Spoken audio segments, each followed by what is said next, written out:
Hello guys, हमारे YouTube channel पर आपका स्वागत है। अगर आपको वीडियोस पसंद आ रही हैं तो प्लीज़ लाइक करें, कमेंट करें और शेयर करें।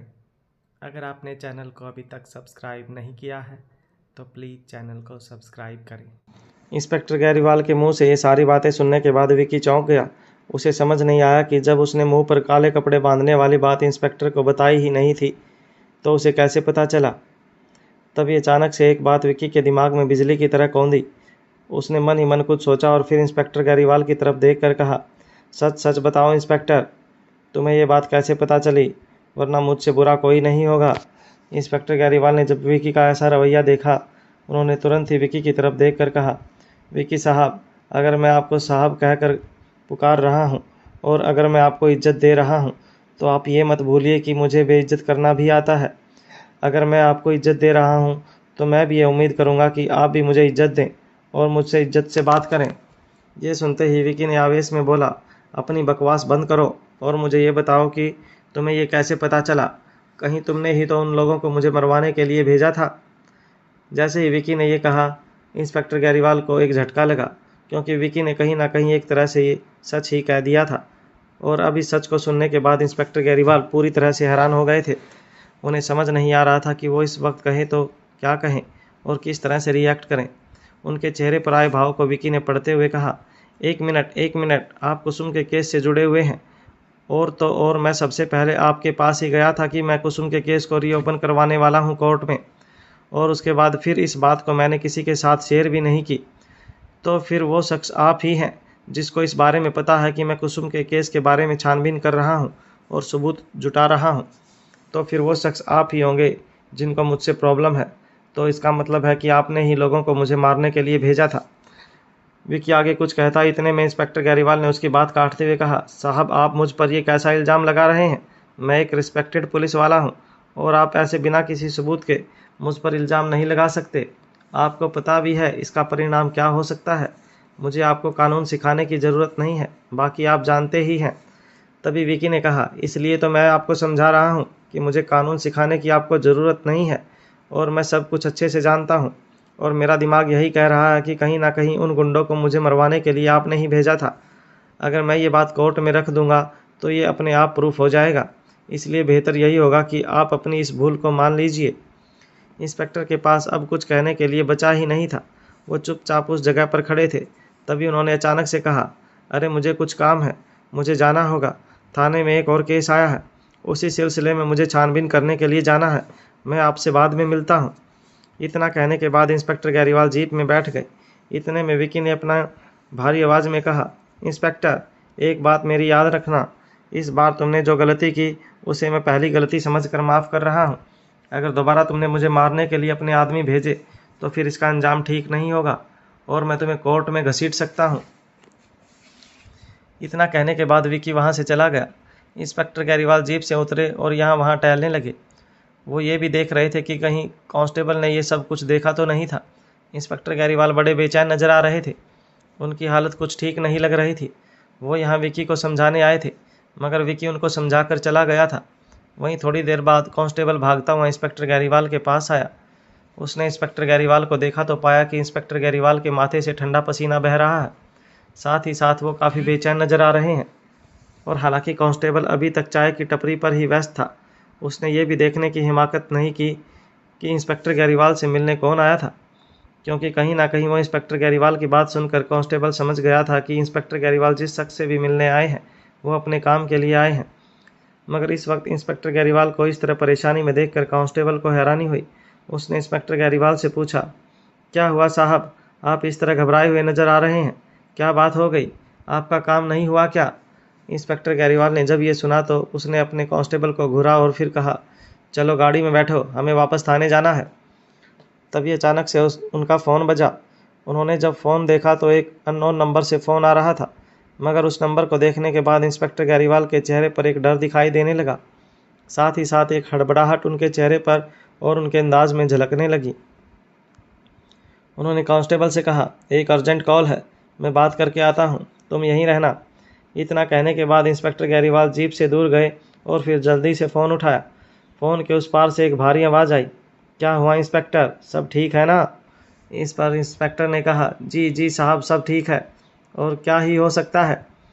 मगर इंस्पेक्टर गैरीवाल की आवाज़ जिस तरह से आ रही थी, उस आवाज़ को सुनने के बाद उस शख्स ने फ़ोन के उस पार से कहा, मगर तुम्हारी आवाज़ सुन नहीं लग रहा कि सब कुछ ठीक है।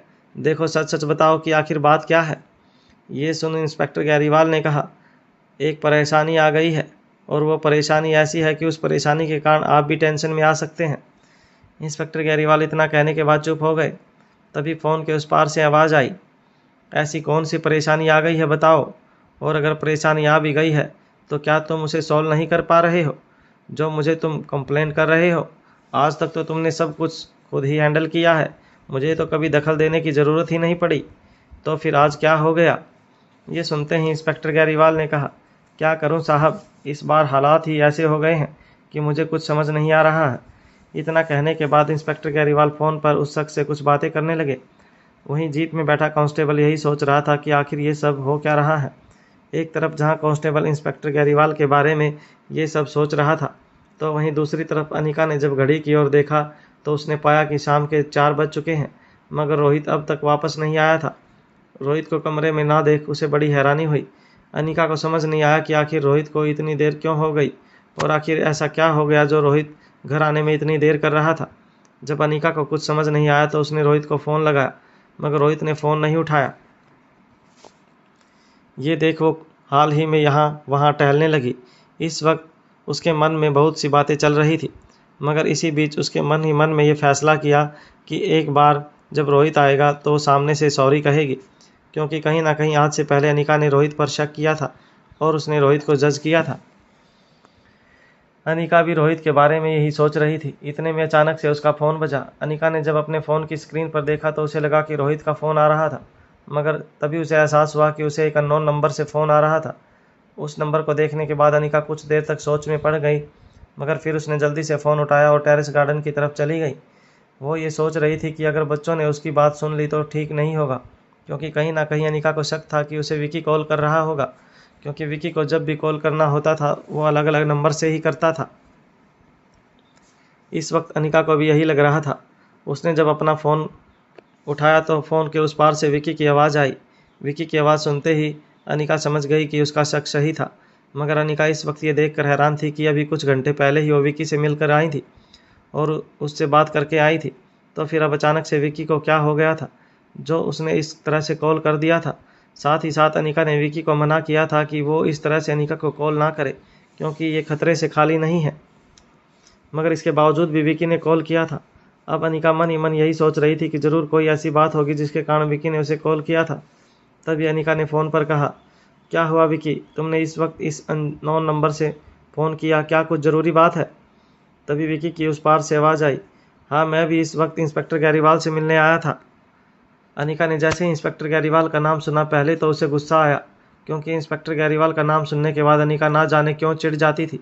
वो जानती थी कि इंस्पेक्टर गैरीवाल ही वो शख्स था जिसने कुसुम के केस को भटका दिया था, और कहीं ना कहीं उसने कुसुम की माँ को ही गुनहगार साबित कर दिया था। इस कारण से अनिका इंस्पेक्टर गैरीवाल से चिढ़ती थी।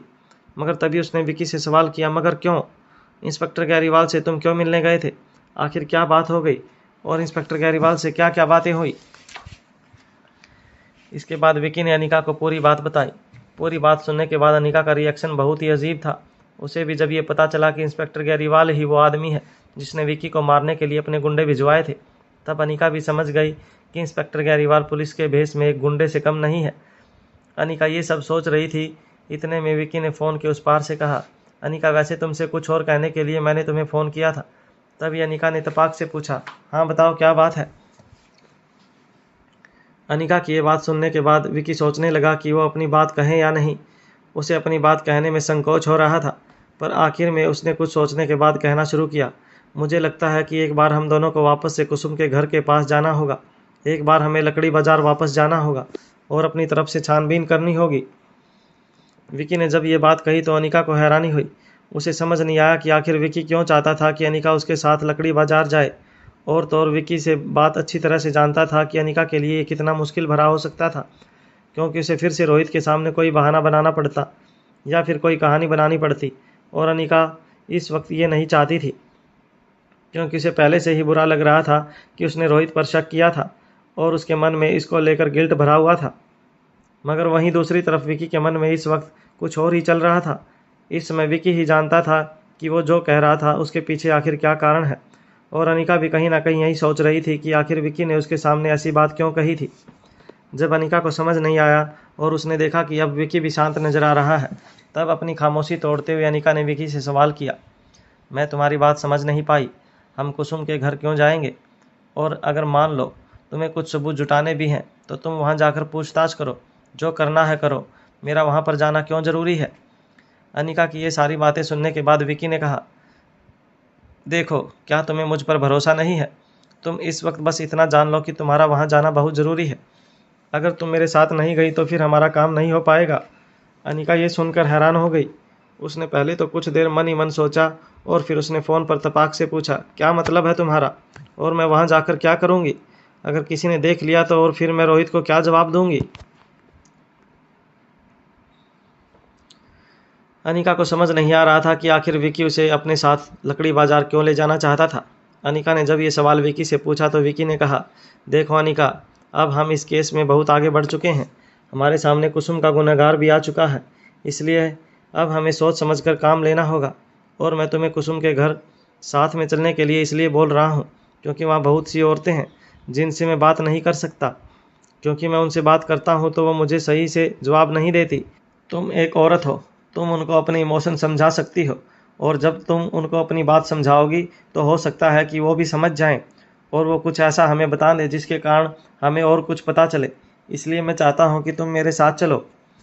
विकी की बात सुनने के बाद अनिका सोच में पड़ गई और वो यही सोचने लगी कि वो रोहित को इस बात के लिए कैसे मनाए, क्योंकि वो जानती थी कि अगर वो इस बार बाहर गई तो फिर उसे 1 घंटे के लिए नहीं बल्कि ज़्यादा वक्त के लिए बाहर जाना होगा, और फिर रोहित से फिर से उसे झूठ बोलना होगा।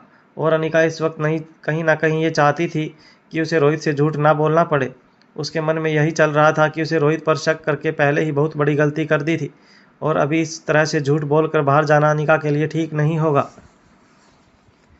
अनिका यही सब सोच रही थी कि विकी ने फ़ोन के उस पार से कहा, देखो अनिका, मैं जानता हूँ कि तुम्हारे लिए सब आसान नहीं है, और तो और तुम अभी रोहित से और झूठ बोलकर बाहर नहीं जाना चाहती, मगर तुम एक बात मुझे बताओ कि हम इस केस में जितना आगे बढ़ चुके हैं, क्या हमें इस तरह रुकना चाहिए?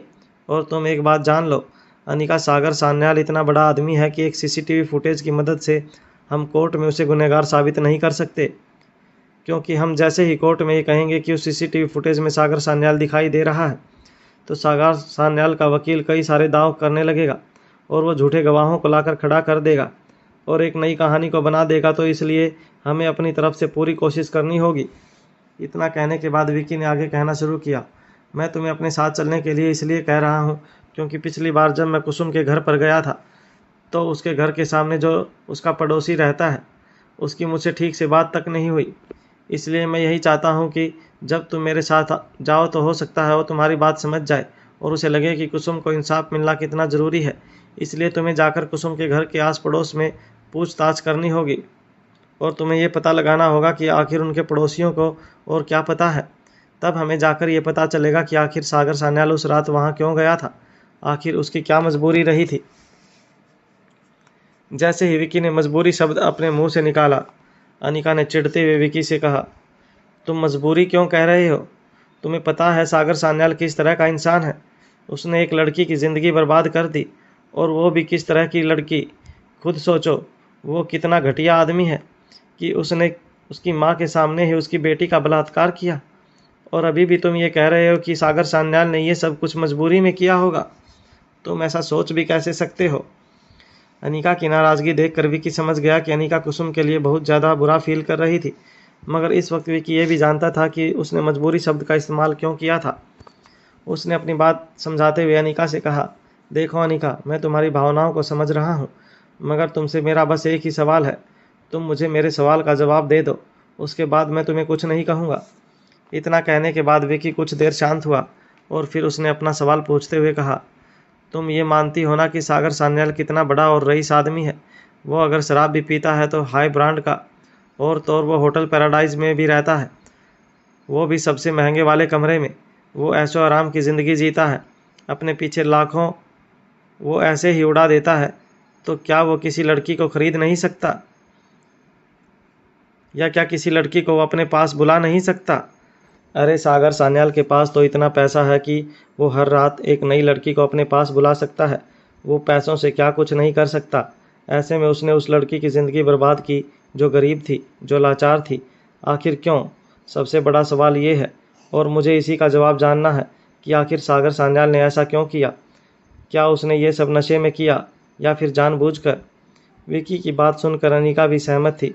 उसने विकी की बात पर हामी भरते हुए कहा, हाँ विकी, शुरू में जब तुमने सागर सान्याल के लिए मजबूरी शब्द यूज़ किया था तो मुझे गुस्सा आया था और मुझे ये गलत लगा था। मगर अब जब मैंने तुम्हारा सवाल सुना तो मुझे भी यही लग रहा है कि आखिर सागर सान्याल जैसा इंसान ऐसे कैसे कर सकता है। और अब मैं भी पीछे नहीं हटने वाली।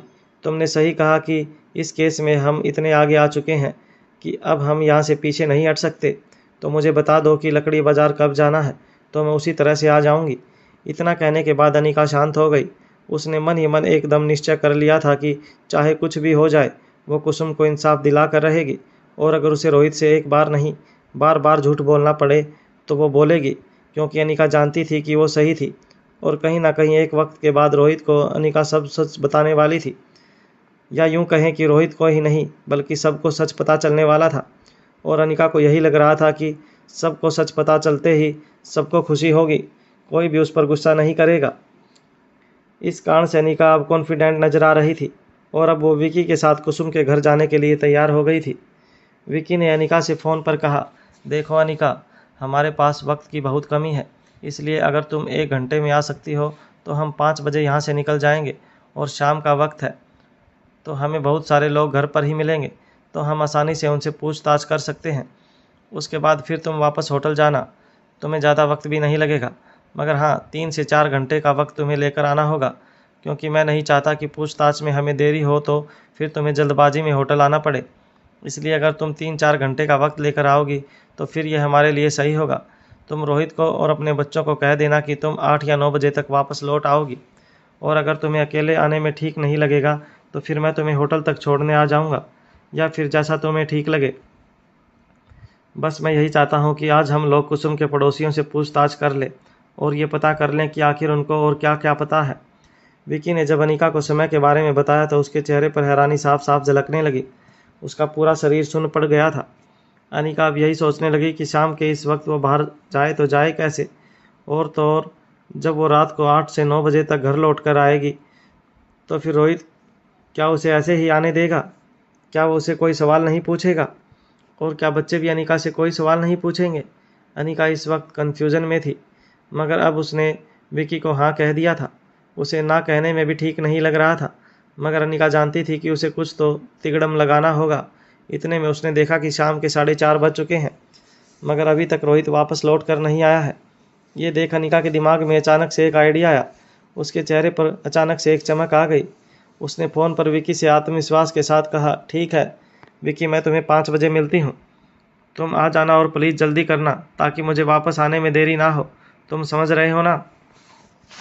ये सुनने के बाद विकी ने अनिका की तारीफ़ करते हुए कहा, गुड अनिका, मुझे तुमसे यही उम्मीद थी, एंड थैंक्स वेरी मच मेरी बात मानने के लिए। तुम जल्दी आओ। मैं तुम्हें 5 बजे उसी जगह पर मिलूँगा जहाँ पर आज मैंने तुम्हें ऑटो में बिठाया था। वहीं से हम कुसुम के घर चलेंगे। इतना कहने के बाद विकी ने फ़ोन काट दिया। फ़ोन कटने के बाद अनिका ने तुरंत ही आसपास देखा। वो दौड़कर लिविंग रूम में आई और उसने मेन गेट की तरफ देखा। वो अभी बंद था और रोहित अभी तक नहीं आया था। उसके बाद अनिका ने घड़ी की तरफ देखा। घड़ी में 4:30 बज रहे थे। इसी के साथ वो बच्चों के रूम की तरफ जाने लगी। इधर कमरे में तीनों बच्चे इस वक्त कुछ अलग ही प्लानिंग में लगे हुए थे। वो तीनों एक साथ बैठे हुए थे और कुछ बातें कर रहे थे। इतने में अचानक से दरवाज़ा खुला और अनिका अंदर आई। अनिका को देख तीनों बच्चे हैरानी से खड़े हो गए। उन्हें उम्मीद नहीं थी कि अनिका उनके कमरे में इस तरह से अचानक आ जाएगी। तभी अनिका ने तीनों बच्चों के चेहरे पर हैरानी के भाव देखे। वो तीनों बच्चों के पास आई और उसने तीनों बच्चों को देखकर पूछा, क्या हुआ बच्चों, तुम लोग इस तरह से हैरान क्यों हो गए? आखिर तुम लोग कर क्या रहे थे? तभी तीनों बच्चों ने अपनी तरफ से कहना शुरू किया। सबसे पहले रिया ने अनिका की तरफ देखकर कहा, कुछ नहीं मम्मा, हम लोग तो बस ऐसे ही कुछ प्लानिंग कर रहे थे। तभी अलेक्जेंडर ने कहा, हाँ मम्मा, हम गेम खेल कर बोर हो गए थे, तो वही हम सोच रहे थे कि बाहर जाकर पूल एरिया के साइड में जाकर हम कुछ खेलें ताकि थोड़ा टाइम पास हो। और अभी डैड भी अभी तक नहीं आए हैं, तो हमें यही लगा कि हमें बाहर जाकर खेलना चाहिए। इतने में आर्यन ने भी कहा, मम्मा कैसा आइडिया है, वैसे भी अब तो डैड ने हमें बाहर जाने की परमिशन भी दे दी है। अनिका ने उन तीनों की तरफ देखकर कहा, अच्छा आइडिया है, तुम पूल एरिया के साइड जा सकते हो, मगर हाँ, ज़्यादा बदमाशी नहीं। और सबसे बड़ी बात, अलेक्जेंडर और आर्यन, तुम दोनों को रिया का ख्याल रखना होगा। तभी रिया ने अपनी कमर पर दोनों हाथ रखते हुए कहा, ओ मम्मा, मैं अपना ख्याल रख सकती हूँ, और वैसे भी ये दोनों भाई मेरा ख्याल रखते ही हैं। उतने में अलेक्जेंडर ने कहा, मम्मा हम लोग रिया का ख्याल रखेंगे, मगर आप बताइए, आप अचानक कमरे में आ गई, आपको कुछ चाहिए था क्या? तभी अनिका ने तीनों बच्चों की तरफ देख कर कहा, वो एक्चुअली मुझे कुछ काम से बाहर जाना पड़ रहा है, तो मैं 2-3 घंटे में आ जाऊंगी। अगर इस दौरान रोहित घर पर आ जाए तो तुम उसे बता देना कि मैं बाहर गई हूँ। हालांकि मैं रोहित को अभी मैसेज कर दूंगी, और फ़ोन अगर उसने उठा लिया तो मैं फ़ोन पर उसे ये बात बता दूंगी। अनिका इतना कहकर शांत हो गई, मगर वो जानती थी कि उसने अभी अभी जो कुछ भी कहा था वो मामूली बात नहीं थी। उसको सुनने के बाद एक बड़ा हंगामा होने वाला था, और हुआ भी ऐसा ही। जब तीनों बच्चों ने ये सुना कि अनिका फिर से बाहर जाने वाली है, और वो भी शाम के वक्त वो बाहर जाना चाहती थी, तो तीनों बच्चों को हैरान होकर एक दूसरे को देखने लगे। तीनों के एक्सप्रेशन देखकर अनिका समझ गई कि आज उसे पहले तीनों बच्चों को मनाना होगा, उसके बाद ही वो बाहर निकल पाएगी। मगर अनिका को ये भी डर था कि इस दौरान कहीं रोहित वापस ना आ जाए, इसलिए अनिका सब कुछ जल्दी जल्दी करना चाहती थी। अनिका ने तीनों बच्चों की तरफ देखकर कुछ कहना चाहता ही था, इतने में रिया ने अनिका की तरफ देखकर कहा, वाट मामा, ये आप क्या कह रही हैं? आप शाम को बाहर जाना चाह रही हैं, बट वाई? और आपको इस वक्त क्या काम आ गया? डैड भी कमरे में नहीं है। उतने में अलेक्जेंडर ने भी कहा, हाँ मामा, ये आपके लिए ठीक नहीं है, आपकी तबीयत भी अभी ठीक नहीं रहती, ऐसे में शाम को आपको अकेले जाना ठीक नहीं है। एक काम करते हैं, हम तीनों भी आपके साथ चलते हैं, फिर डैड जब आएंगे उनको हम बता देंगे, या फिर आप उनको कॉल करके अभी ही बता दीजिए कि हम चारों बाहर जा रहे हैं। अनिका ने जैसे ये सुना उसके होश उड़ गए।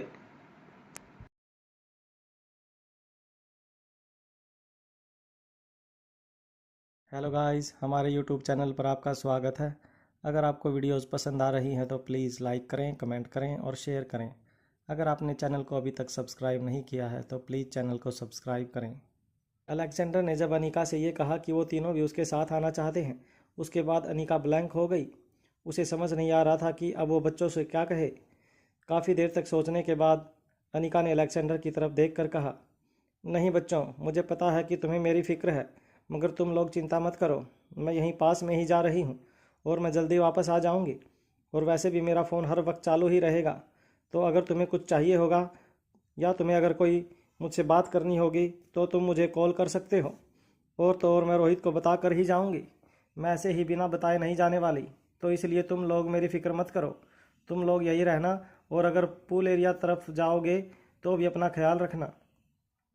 इतना कहने के बाद अनिका ने बच्चों की ओर देखते हुए कहा, मगर मैं तो कहती हूँ कि तुम्हें अभी यहीं रहना चाहिए, तुम लोग कमरे में ही रहकर कुछ गेम्स खेल लो या फिर कुछ और कर लो, तब तक रोहित भी आ जाएगा। उसके बाद तुम लोग नीचे चले जाना, और फिर कुछ घंटों में मैं भी आ जाऊँगी। उसके बाद फिर हम लोग सब साथ में डिनर करेंगे, क्यों, अच्छा है ना? अनिका इतना कहने के बाद मुस्कुराने लगी। उसे लग रहा था कि उसकी बात सुनकर तीनों बच्चे मान जाएंगे। मगर अनिका की बातें सुनने के बाद अचानक से अलेक्जेंडर ने आर्यन की ओर देखा और आंखों ही आंखों में इशारा किया। उसका इशारा पाते ही आर्यन ने अनिका की तरफ देखकर कहा, मगर मम्मा, इस वक्त आपका बाहर जाना ठीक नहीं है। देखिए, शाम हो गई है, थोड़ी ही देर में सूरज ढल जाएगा, अंधेरा हो जाएगा, और आप कह रही हैं कि आप 2-3 घंटे के लिए बाहर जाना चाहती हैं। ऐसे में आपका इस तरह से जाना ठीक नहीं है। हम लोग आपके साथ रहेंगे। मैं जानता हूँ कि सिक्योरिटी गार्ड आपके साथ होंगे, मगर इसके बाद भी हमें आपकी चिंता है। आर्यन को यही लग रहा था कि अनिका सिक्योरिटी गार्ड को लेकर बाहर जाना चाहती हैं, और तो और आर्यन ये भी जानता था कि अगर अनिका बाहर जाएंगी तो सिक्योरिटी गार्ड्स अपने आप उनके पीछे जाएंगे। मगर आर्यन, अलेक्जेंडर और रिया को ये बात नहीं पता था। अनिका पहले जैसे अकेले ही बाहर गई थी, ठीक उसी तरह इस बार भी वो अकेले बाहर जाना चाह रही थी। वो ना तो बच्चों को साथ में ले जाना चाह रही थी और ना ही किसी गार्ड्स को, क्योंकि अगर अनिका किसी को लेकर जाती तो फिर वो विक्की से नहीं मिल पाती, और वो कुसुम के घर लकड़ी बाजार नहीं जा पाती, और उसका काम नहीं हो पाता। इसलिए अनिका अकेले जाना चाह रही थी, मगर ये तीनों बच्चे नहीं जानते थे। अनिका ने जब आर्यन की बात सुनी तो उसने तीनों बच्चों की तरफ देख कर कहा, नहीं, तुम लोग गलत समझ रहे हो, मेरे साथ कोई नहीं जाएगा। तुम्हें क्या लग रहा है कि अगर मैं तुम्हें साथ में लेकर जाऊंगी या नहीं लेकर जाऊंगी तो क्या गार्ड्स मेरे साथ आएंगे? नहीं बच्चों, मैं अकेले ही जाना चाहती हूँ, क्योंकि मुझे कुछ पर्सनल काम है और मेरा यकीन करो मैं बहुत जल्दी वापस आ जाऊंगी और मैं ज़्यादा दूर तक नहीं जाऊंगी, इसलिए खतरे की कोई बात नहीं है। और अगर मुझे कोई खतरा महसूस हुआ तो मैं तुम सबको तुरंत कॉल कर दूंगी। मैं जिस जगह पर जा रही हूँ वहाँ से होटल पैराडाइज इंटरनेशनल 5 मिनट की दूरी पर है, तो तुम लोगों को फिक्र करने की ज़रूरत नहीं है। इतना कहने के बाद अनिका शांत हो गई। उसने आखिर में ये बात झूठ कही थी कि वो जिस जगह पर वो जा रही है वहाँ से होटल पैराडाइज इंटरनेशनल की दूरी मात्र 5 मिनट की है, क्योंकि होटल पैराडाइज इंटरनेशनल से लकड़ी बाजार थोड़ी ज़्यादा दूरी पर था। मगर अनिका ये बात भी अभी नहीं बताना चाह रही थी। इस कारण से उसने तीनों बच्चों की तरफ फिर से देखा।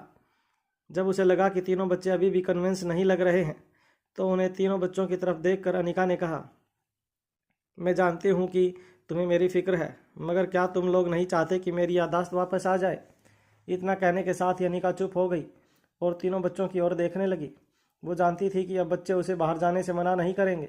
अनिका की ये बात सुन तीनों बच्चों ने एक दूसरे को देखा और फिर हाँ में अपना सर हिला दिया। ये देखते ही अनिका ने कहा, तो फिर मैं जो भी कर रही हूँ तुम सब के लिए कर रही हूँ, अपनी याददाश्त को वापस पाने के लिए कर रही हूँ, इसलिए मुझे जाने की परमिशन दे दो। मगर तभी रिया ने विरोध करते हुए कहा, मगर मम्मा, हम आपको ऐसे कैसे जाने दे दें? अगर आप पहले वाली मम्मा होती तो हम आपको रोकते क्या? हमारी तो हिम्मत ही नहीं कि हम आपको रोक सकें या फिर आपको कुछ कहें। मगर इस वक्त आपका बाहर जाना खतरे से खाली नहीं है, ऊपर से डैड भी नहीं है और आप किसी सिक्योरिटी गार्ड को भी नहीं ले जाना चाहती हैं। ऐसे में आप मेरी बात को समझिए। आपको, रिया अभी आगे कहती इतने में अलेक्जेंडर ने उसका हाथ पकड़ लिया। उसने रिया को शांत रहने का इशारा किया और अनिका की तरफ देखकर कहा, मम्मा, कहीं ना कहीं आप सही हैं, इसलिए आप बाहर जा सकती हैं। वैसे भी हम आपको परमिशन देने वाले कोई नहीं होते, तो आप बस एक बार डैड को बता दीजिएगा ताकि उन्हें फिक्र ना हो। बाकी डैड जब वापस आएंगे तो हम उन्हें बता देंगे। आप जा सकती हैं। अलेक्जेंडर ने जब ये फैसला सुनाया तो आर्यन और रिया उसकी तरफ देखकर घूर घूर कर उसे इशारे कर रहे थे। उन दोनों को अलेक्जेंडर की बात पर यकीन नहीं हो रहा था। उन्हें यही लग रहा था कि क्या अलेक्जेंडर पागल हो गया है या फिर उसके दिमाग में आखिर चल क्या रहा है, क्योंकि अलेक्जेंडर ने अनिका को बाहर जाने के लिए परमिशन दे दिया था, वो भी शाम के वक्त, और ये अनिका के लिए खतरे से खाली नहीं था। अनिका की याददाश्त जब से गई थी उसके बाद से अनिका को कभी भी अकेला छोड़ा नहीं गया था। जब भी वो कहीं जाती थी तो उसके साथ या तो रोहित होता था या तो परिवार के लोग होते थे या फिर सिक्योरिटी गार्ड्स होते थे। अनिका की सुरक्षा का जिम्मा रोहित ने उठाया था और वो अपनी इस जिम्मेदारी में कोई कसर नहीं छोड़ रहा था। मगर आज पहली बार था जब कुछ घंटे पहले अनिका अकेले ही बाहर गई थी और उसके तुरंत बाद अनिका शाम के वक्त फिर से अकेले ही बाहर जाना चाहती थी।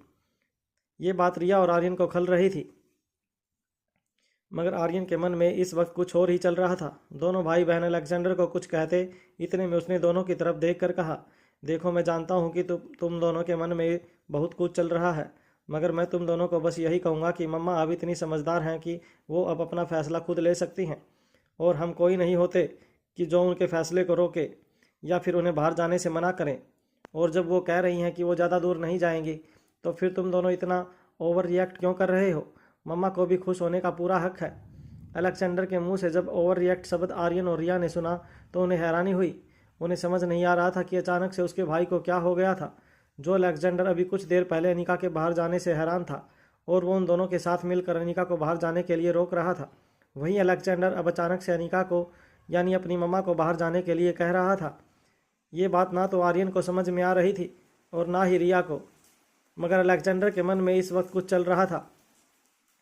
उसके दिमाग में कुछ ना कुछ खुरापाती चल रहा था। इस कारण उसने अनिका को बाहर जाने की परमिशन दी थी।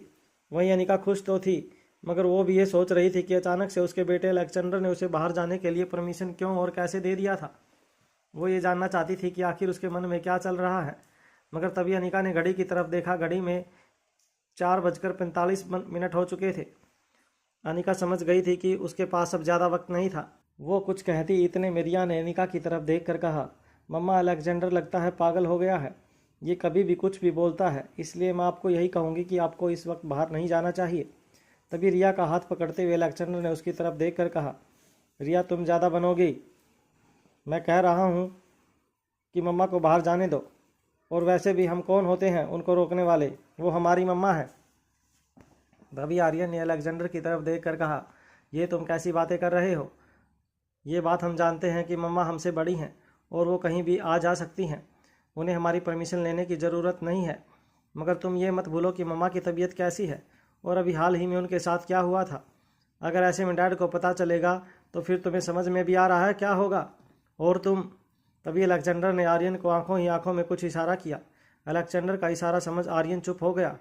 वो अलेक्जेंडर का इशारा तो पूरी तरह से नहीं समझा था और ना ही वो ये समझ पाया था कि अलेक्जेंडर अनिका को बाहर जाने के लिए क्यों कह रहा था। मगर आर्यन इतना समझ गया था कि अलेक्जेंडर ने अगर ये किया है तो फिर इसके पीछे कुछ ना कुछ जरूर कारण होगा। इस कारण से आर्यन भी अलेक्जेंडर का साथ देते हुए रिया को समझाने लगा। अलेक्जेंडर यही कह रहा था कि रिया, मम्मा को जाने देना चाहिए, तुम अभी बच्ची हो, तुम नहीं समझ पाओगी। रिया ने जब आर्यन को इस तरह बदलते हुए देखा तो उसने अपनी आंखें बड़ी कर ली। उसने अपनी कमर पर अपने दोनों हाथ रखते हुए कहा, तुम दोनों गजब के पलटूबाज हो। अभी थोड़ी देर पहले मेरे साथ मिलकर मम्मा को रोक रहे थे और तुम अभी कह रहे हो। रिया अपनी बात पूरी कर पाती इससे पहले ही अलेक्जेंडर ने कहा, रिया तुम अभी छोटी हो, हम दोनों बड़े हैं और मैं तुम दोनों का बड़ा भाई हूँ, इसलिए मैं जो कह रहा हूँ वैसा करो। देखो, मेरी बात समझने की कोशिश करो। इतना कहने के बाद अलेक्जेंडर ने अनिका की तरफ देख कर कहा, मम्मा आप जाइए, मैं रिया को समझा दूंगा और आर्यन भी मेरे साथ है, ये भी आपको बाहर जाने की परमिशन दे रहा है। आप चाहिए, बाकी मैं और आर्यन रिया को समझाकर शांत कर देंगे। तभी अनिका ने देखा कि उसे काफ़ी देरी हो रही थी। उसने अलेक्जेंडर के सर पर हाथ फेरते हुए कहा, ठीक है, और अगर रोहित आए तो तुम उसे बता देना या मैं ही उसे फ़ोन करके कह दूंगी। मैं अभी चलती हूँ। इतना कहने के बाद अनिका उस कमरे से जल्दबाजी में निकल गई। उसके बाहर आते ही रिया ने अलेक्जेंडर और आर्यन की क्लास लगानी शुरू कर दी। उसने दोनों से कहा, तुम दोनों को कुछ समझ में नहीं आता। देखो, मैं अब क्या करती हूँ, डैड को आने दो, तुम दोनों को वो अच्छे से सबक सिखाएंगे। तुम दोनों को समझ में नहीं आता है ना कि कब क्या बोलना है। अचानक से तुम अपनी बात से पलट जाते हो, कभी कुछ करते हो, कभी कुछ कहते हो, कभी कहते हो कि मैं छोटी हूँ। तुम दोनों मुझसे भले ही बड़े हो, या एक तरह से सच ये है कि हम तीनों एक ही उम्र के हैं। इसके बाद भी तुम लोग अपना हुक्म चलाते हो। डैड को आने दो, मैं तुम्हारी शिकायत करती हूँ। और तो और मैं ये भी कहूँगी कि तुम दोनों ने ही मम्मा को बाहर जाने के लिए परमिशन दी है। अब देखना डैड से तुम दोनों की कैसे डांट पड़ती है। तभी आर्यन ने अलेक्जेंडर की तरफ देख कर कहा, वैसे अलेक्जेंडर, मैं तो तुम्हारी बात मान तो गया, मगर अब तो मुझे भी बताओ कि तुमने आखिर ऐसा क्यों किया। तुमने मम्मा को बाहर जाने के लिए क्यों कहा? आखिर तुम्हारे दिमाग में चल क्या रहा है? मैं ये जानना चाहता हूँ। अलेक्जेंडर अभी कुछ कहता इससे पहले रिया ने बीच में कहा, ये क्या कहेगा? अब तो मैं कहूँगी डैड को, एक बार वो आ जाएं बस। इतना कहने के बाद रिया अलेक्जेंडर को घूर कर देखने लगी।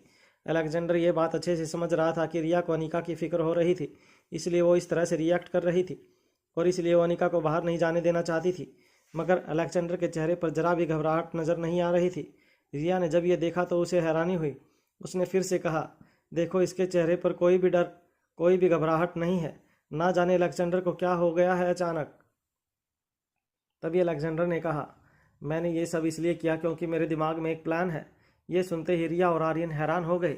जब अलेक्जेंडर ने रिया और आर्यन से कहा कि उसने अनिका को बाहर जाने के लिए परमिशन इसलिए दी क्योंकि उसके दिमाग में एक प्लान है, इस प्लान शब्द को सुनकर रिया और आर्यन एक दूसरे को देखने लगे और वो वहीं सोचने लगे कि आखिर अब अलेक्जेंडर के दिमाग में क्या प्लान चल रहा है। दोनों कुछ देर खामोश रहे। जब उन्होंने देखा कि अलेक्जेंडर अभी चुप है तो अचानक से दोनों भाई बहन ने अलेक्जेंडर से पूछा, आखिर क्या चल रहा है तुम्हारे दिमाग में और क्या प्लान है, हमें भी बताओ। अलेक्जेंडर ने रिया और आर्यन की तरफ देख कर कहा, देखो, इस वक्त डैड भी घर पर नहीं है और मम्मा भी नहीं है, तो ये सबसे बेस्ट मौका है गुलेरिया हाउस वापस जाने का। इतना कहने के बाद अलेक्जेंडर शांत हो गया। वो शांत तो हो गया था मगर उसने अपनी बातों से भूचाल ला दिया था। आर्यन और रिया दोनों हैरानी से एक दूसरे को देखने लगे। साथ ही साथ वो कभी अलेक्जेंडर की तरफ देखते तो कभी एक दूसरे की तरफ देखकर सोच रहे थे कि आखिर इतनी बड़ी बात अलेक्जेंडर ने कब सोच ली और उसने अभी तक इस बारे में आर्यन और रिया को बताया क्यों नहीं, क्योंकि ये कोई आम बात नहीं थी और इतनी आसान भी नहीं थी। इसमें पहले से बहुत ज़्यादा रिस्क था। तभी आर्यन ने इत्तेफाक से अलेक्जेंडर का विरोध करते हुए कहा, तुम्हारा दिमाग खराब हो गया है, तुम्हें सोच भी रहे हो कि तुम क्या कह रहे हो। कुछ देर पहले जब रिया ये कह रही थी कि वो अपने प्लान के हिसाब से गुलेरिया हाउस जाएगी तो उसमें तुम्हें प्रॉब्लम थी, तो अब फिर तुम ये कैसे सोच रहे हो कि डैड और मम्मा के रहे बिना हम लोग गुलेरिया हाउस जाकर वापस आ भी जाएंगे? और चलो एक तरह से ये मान भी लूँ कि मम्मा ने कहा है कि वो 3-4 घंटे के लिए बाहर गई हैं, इतना वक्त हमारे पास काफ़ी है। मगर डैड, उनका क्या? उनके बारे में तो हमें कुछ पता नहीं। वो कब आएंगे? हो सकता है हम जैसे ही बाहर निकले वो आ जाएं।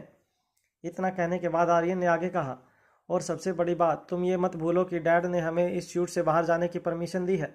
उन्होंने ये कहा कि अगर हम पूल एरिया साइड जाना चाहते हैं या फिर गेमिंग जोन की तरफ जाना चाहें तो वहाँ जा सकते हैं। हमें डैड ने ये नहीं कहा है कि हम गुलेरिया या फिर होटल से कहीं बाहर चले जाएं। तुमने सोचा है हम लोग होटल से बाहर कैसे जाएंगे, इतनी सारी सिक्योरिटी होने के बावजूद? और इस बार तो हम कोई बहाना भी नहीं बना सकते। आर्यन जैसे ही चुप हुआ, रिया ने भी तुरंत अलेक्जेंडर से कहा, आर्यन एकदम सही कह रहा है, ये बहुत ही रिस्क वाली बात हो जाएगी। और मुझे पता नहीं चल रहा है कि तुम ऐसा कैसे सोच सकते हो। तुम तो खुद को बड़ा भाई मानते हो और तुम खुद को हमसे भी समझदार मानते हो, तो फिर तुमने ऐसा प्लान क्यों बनाया? तभी अलेक्जेंडर ने रिया और आर्यन की तरफ देख कर कहा, देखो तुम लोग मेरी बात समझने की कोशिश करो। हम अगर अभी नहीं गए तो फिर हमारे पास मौका नहीं होगा।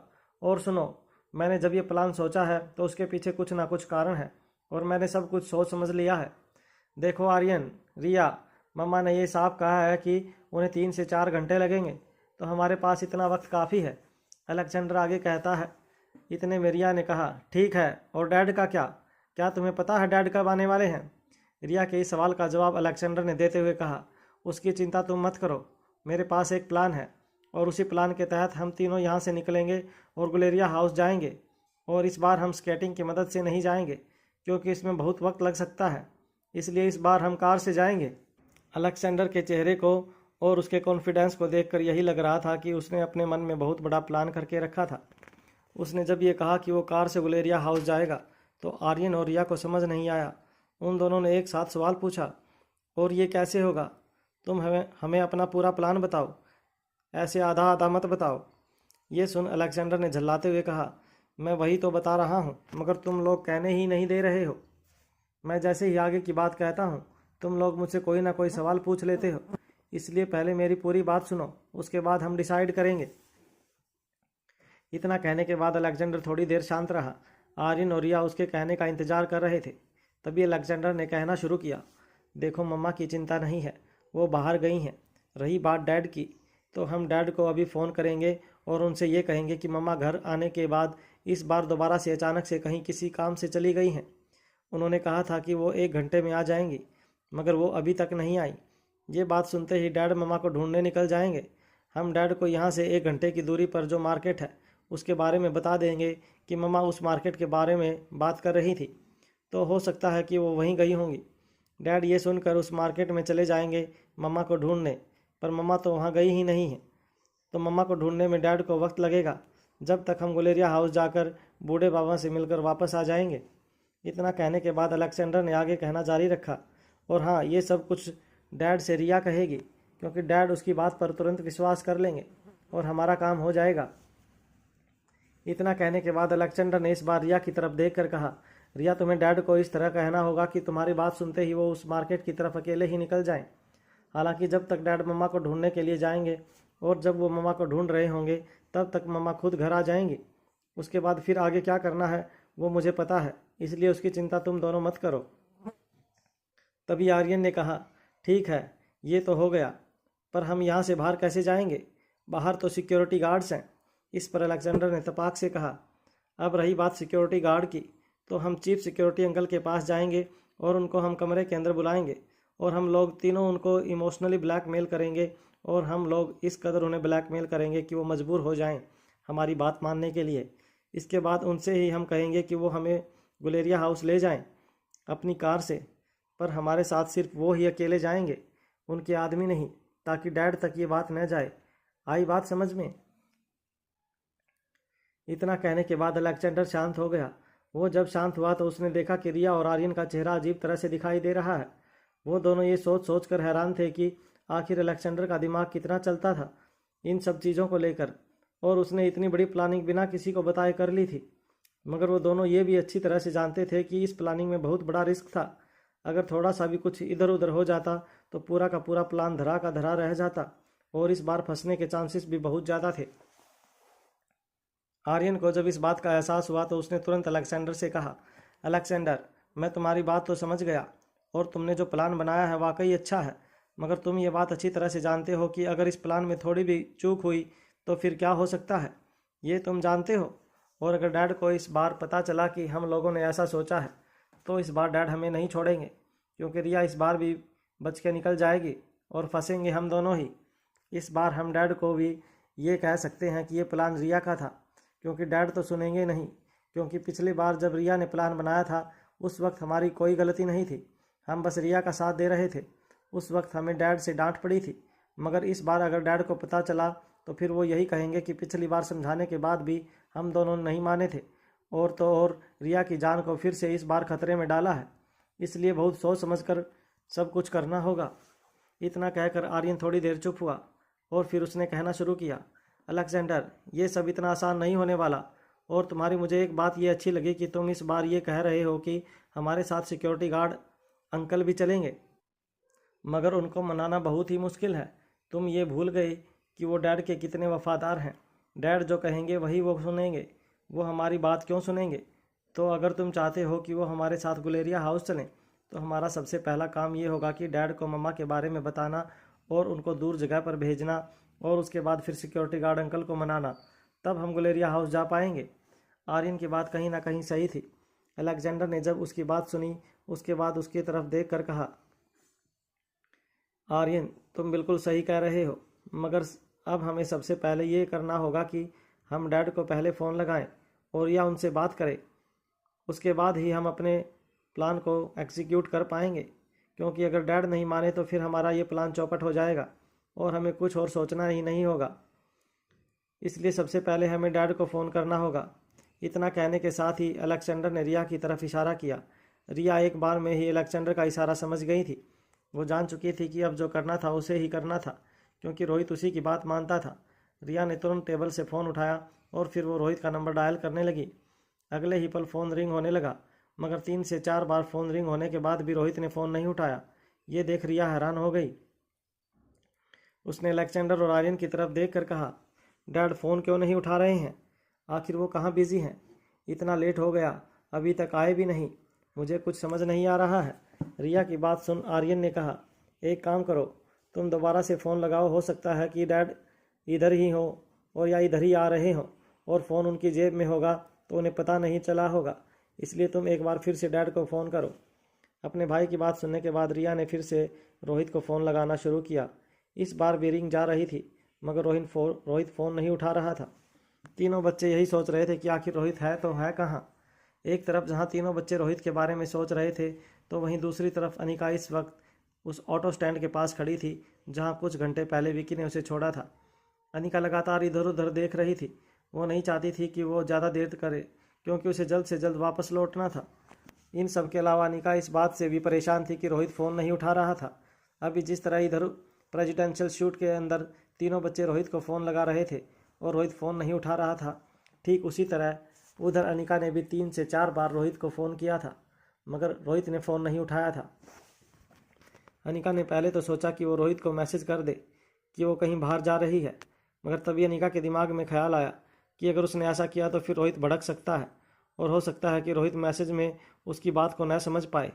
इसलिए अनिका ने फैसला किया कि जब रोहित फ़ोन उठाएगा तो वो उसे सब कुछ बता देगी या फिर कोई कहानी बनाकर सुना देगी, क्योंकि अनिका रोहित को सच तो बताना नहीं चाहती थी। इस कारण से अनिका के माथे पर शिकन नजर आ रहा था। अनिका परेशान थी, उसे समझ नहीं आ रहा था कि वो करे तो करे क्या। तभी अचानक से वहाँ पर विकी आया। विकी को देखते ही अनिका ने थोड़ा आगे बढ़ते हुए कहा, तुमने कितनी देर कर दी विकी, हमें जल्दी जाना होगा। तुम्हें पता है ना, हम थोड़ा सा भी टाइम वेस्ट नहीं कर सकते, और तो और मुझे समझ नहीं आ रहा कि मैं क्या करूं। विकी ने देखा कि अनिका कुछ ज़्यादा ही परेशान नज़र आ रही है। उसे ये उम्मीद नहीं थी कि अनिका आएगी तो इतना परेशान होगी, मगर विकी इस परेशानी का कारण नहीं जानता था। उसने अनिका से पूछा, क्यों, क्या हो गया, तुम्हें किस चीज़ को लेकर परेशानी है?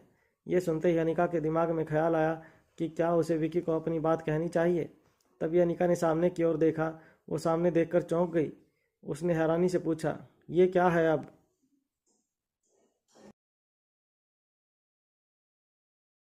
हेलो गाइज, आपका हमारे चैनल पर स्वागत है। अगर आपने अभी तक हमारे चैनल को सब्सक्राइब नहीं किया है तो प्लीज़ चैनल को सब्सक्राइब करें, लाइक करें, कमेंट करें और अपने दोस्तों के साथ शेयर करें। अनिका विक्की से बात कर रही थी। इतने में उसने सामने की ओर देखा। सामने एक महंगी काली गाड़ी खड़ी थी, जिसे देख अनिका हैरान हो गई। उसने विक्की से पूछा, ये क्या है? उसके इस सवाल पर विक्की ने तुरंत जवाब दिया, हम इसी कार में जाएंगे लकड़ी बाजार, ताकि हमें कोई देख न पाए। मैंने खास इंतजाम करवाया है। इतना कहने के बाद विक्की ने आगे कहा, मगर तुम मुझे बताओ ना कि आखिर तुम्हें क्या हुआ है? तुम इतना परेशान क्यों हो? ये सुनते ही अनिका ने कुछ सोचा और फिर कहना शुरू किया, वो रोहित फ़ोन नहीं उठा रहा है। मैंने उसे कुछ भी नहीं बताया। मैं बस बच्चों को ये कहकर आई हूँ कि मैं बस कुछ काम से कहीं जा रही हूँ, इसीलिए मुझे समझ नहीं आ रहा है मैं क्या करूँ। अनिका की परेशानी सुनने के बाद विक्की ने कहा, देखो तुम चिंता मत करो, और रोहित हो सकता है कि कहीं बिजी हो या कोई मीटिंग में फंस गया हो। वो जब फ़ोन करेगा तो तुम बता देना। जब तुम लौट कर घर जाओगी उस वक्त कुछ कहानी बनाकर बता देना। आई नो ये सब इतना आसान नहीं है, बट हमारे पास और कोई रास्ता नहीं है। तुम्हें ये करना ही होगा कुसुम के लिए। विक्की ने जब कुसुम का नाम लिया तो अनिका भावुक हो गई। उसकी आंखों के सामने वो दृश्य सामने आ गया जब उसने कुसुम को और उसकी माँ को बुरी हालत में देखा था। ये सब सोच अनिका ने हाँ में अपना सिर हिला दिया। इसके बाद विक्की और अनिका सामने खड़ी काली गाड़ी में जाकर बैठ गई। विक्की ने गाड़ी स्टार्ट की और तेज रफ्तार से लकड़ी बाजार की तरफ चल पड़ा। एक तरफ जहां लकड़ी बाजार की तरफ अनिका और विक्की की कार बढ़ रही थी, तो वहीं दूसरी तरफ इधर रोहित अब तक एक सुनसान सड़क के बेंच पर बैठा हुआ था। उसके मन में इस वक्त कई सारे सवाल चल रहे थे। आज का दिन रोहित के लिए कुछ सही नहीं था। उसे ऐसा लग रहा था कि काश ये सब कुछ एक सपना हो और अचानक से उसकी नींद खुल जाए, और जब वो अपनी आंखें खोले तो उसे अपनी पुरानी अनिका अपने सामने मिले, जो उसे बेहद ही प्यार करती थी और जिसके साथ रोहित खुशी खुशी रहता था। मगर थोड़ी ही देर बाद रोहित को एहसास हो गया कि ये सब कुछ हकीकत है, बल्कि कोई सपना नहीं। रोहित ने आज जब अनिका को किसी शख्स के साथ देखा, उसके बाद से ही उसका दिल टूट गया था। उसे इतना बड़ा झटका लगा था कि वो अब तक संभल नहीं पाया था। जो रोहित इतना स्ट्रोंग था, इतना मैच्योरिटी से सब कुछ हैंडल करता था, वही रोहित आज बुरी तरह से टूट चुका था।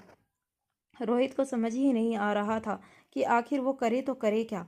एक तरफ उसका मन कह रहा था कि वो अभी अनिका के सामने जाए और उससे चिल्लाकर पूछे कि आखिर सच क्या है और वो शख्स कौन था, मगर वहीं रोहित का दिल ये भी कह रहा था कि वो ऐसा नहीं कर सकता और ना ही कभी रोहित ने ऐसा किया था। हालांकि आज से पहले अनिका ने कभी ऐसा कोई मौका रोहित को नहीं दिया था, मगर इसके बावजूद भी आज से पहले कभी भी रोहित ने अनिका से ऊंची आवाज़ में चिल्लाकर बात नहीं की थी, और इस कारण से रोहित एक उलझन में फंस चुका था। उसे समझ नहीं आ रहा था कि वो क्या करे। उसकी आंखें नम थी, उसकी आंखों से लगातार आंसू बह रहे थे, यहाँ तक कि वो अंदर से पूरी तरह से भावुक हो गया था। मगर वो इस वक्त इस बेंच पर इसलिए बैठा था ताकि वो अपने इस इमोशंस को किसी को दिखा ना पाए। रोहित जिस जगह पर बैठा था वो एक सुनसान जगह थी। आसपास स्ट्रीट लाइट भी खराब थी।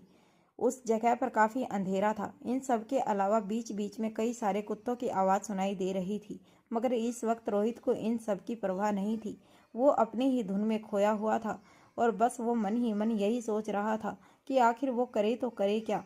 क्योंकि रोहित को यही लग रहा था कि उसका और अनिका का रिश्ता टूट ना जाए, और रोहित ये हरगिज नहीं चाहता था। रोहित नहीं चाहता था कि वो अनिका से अलग हो या फिर अनिका उसे छोड़कर किसी और शख्स के साथ चली जाए। वैसे तो रोहित को अपने प्यार पर पूरा भरोसा था, इतना कि वो कभी सपने में भी ऐसा नहीं सोच सकता था। मगर जब से अनिका की यादाश्त गई थी, और तो और उसने जब से देखा था कि अनिका रोहित के साथ कभी भी कंफर्टेबल महसूस नहीं करती, उसके बाद से ही रोहित को ये लगने लगा था कि कहीं अनिका के दिल में किसी और के लिए फीलिंग्स ना जाग जाए। इसीलिए रोहित को अब पूरी तरह से डर लगने लगा था।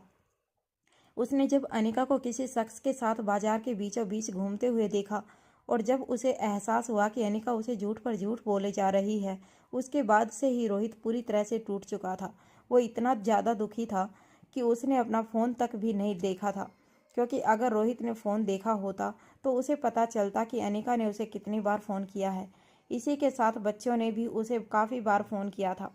मगर रोहित इस हालात में नहीं था कि वो किसी से बात करे, क्योंकि वो जानता था कि अगर वो किसी के साथ बात करेगा तो सामने वाले को पता चल जाएगा कि रोहित रो रहा है। या अभी अभी रोकर चुप हुआ है। और रोहित अपने ये इमोशंस किसी को शो नहीं करना चाहता था। तभी अचानक से कुछ सोचने के बाद रोहित अपनी बेंच से उठा और वो उस अंधेरे रास्ते की तरफ आगे बढ़ने लगा। इस वक्त रोहित के दिमाग में कुछ कुछ चल रहा था। एक तरफ रोहित जहाँ सुनसान रास्ते की तरफ बढ़ रहा था, वहीं दूसरी तरफ अनिका और विक्की लकड़ी बाजार पहुंच चुके थे। इस वक्त उन्होंने अपनी गाड़ी को कुसुम के घर के सामने ही लगा रखा था। तभी विक्की और अनिका गाड़ी से उतरे। उन्होंने देखा कि इस वक्त शाम के 6:30 बज रहे थे। अनिका ने जैसे ही वक्त देखा, उसने तपाक से कहा, विक्की हमें जो भी करना है जल्दी करना होगा, क्योंकि हम जहाँ ज़्यादा देर नहीं कर सकते। मुझे जल्दी घर भी जाना है। तभी विक्की ने कहा, अनिका तुम इतना घबरा क्यों रही हो? तुम्हें अगर रोहित की चिंता है तो तुम इतना जान लो कि रोहित अभी तक घर नहीं पहुंचा। विक्की ने जिस कॉन्फिडेंस के साथ ये बात कही थी, अनिका ने जब ये सुना तो उसे थोड़ा सा अजीब लगा। उसने विक्की की तरफ देखकर पूछा, ये बात तुम इतने कॉन्फिडेंस के साथ कैसे कह सकते हो कि रोहित अभी तक घर नहीं पहुंचा है? क्या तुम्हें उसने बताया? इस पर विक्की ने हंसते हुए कहा, कॉमन सेंस यार, अगर रोहित घर पहुंचा होता तो क्या तुम्हें लगता है कि वो इस तरह शांत बैठता? अब तक तुम्हें उसके कई बार फ़ोन आ चुके होते, या तो वो खुद ही तुम्हें फ़ोन करने के बाद कह देता कि वो तुम्हें लेने के लिए अपने गार्ड्स के साथ आ रहा है।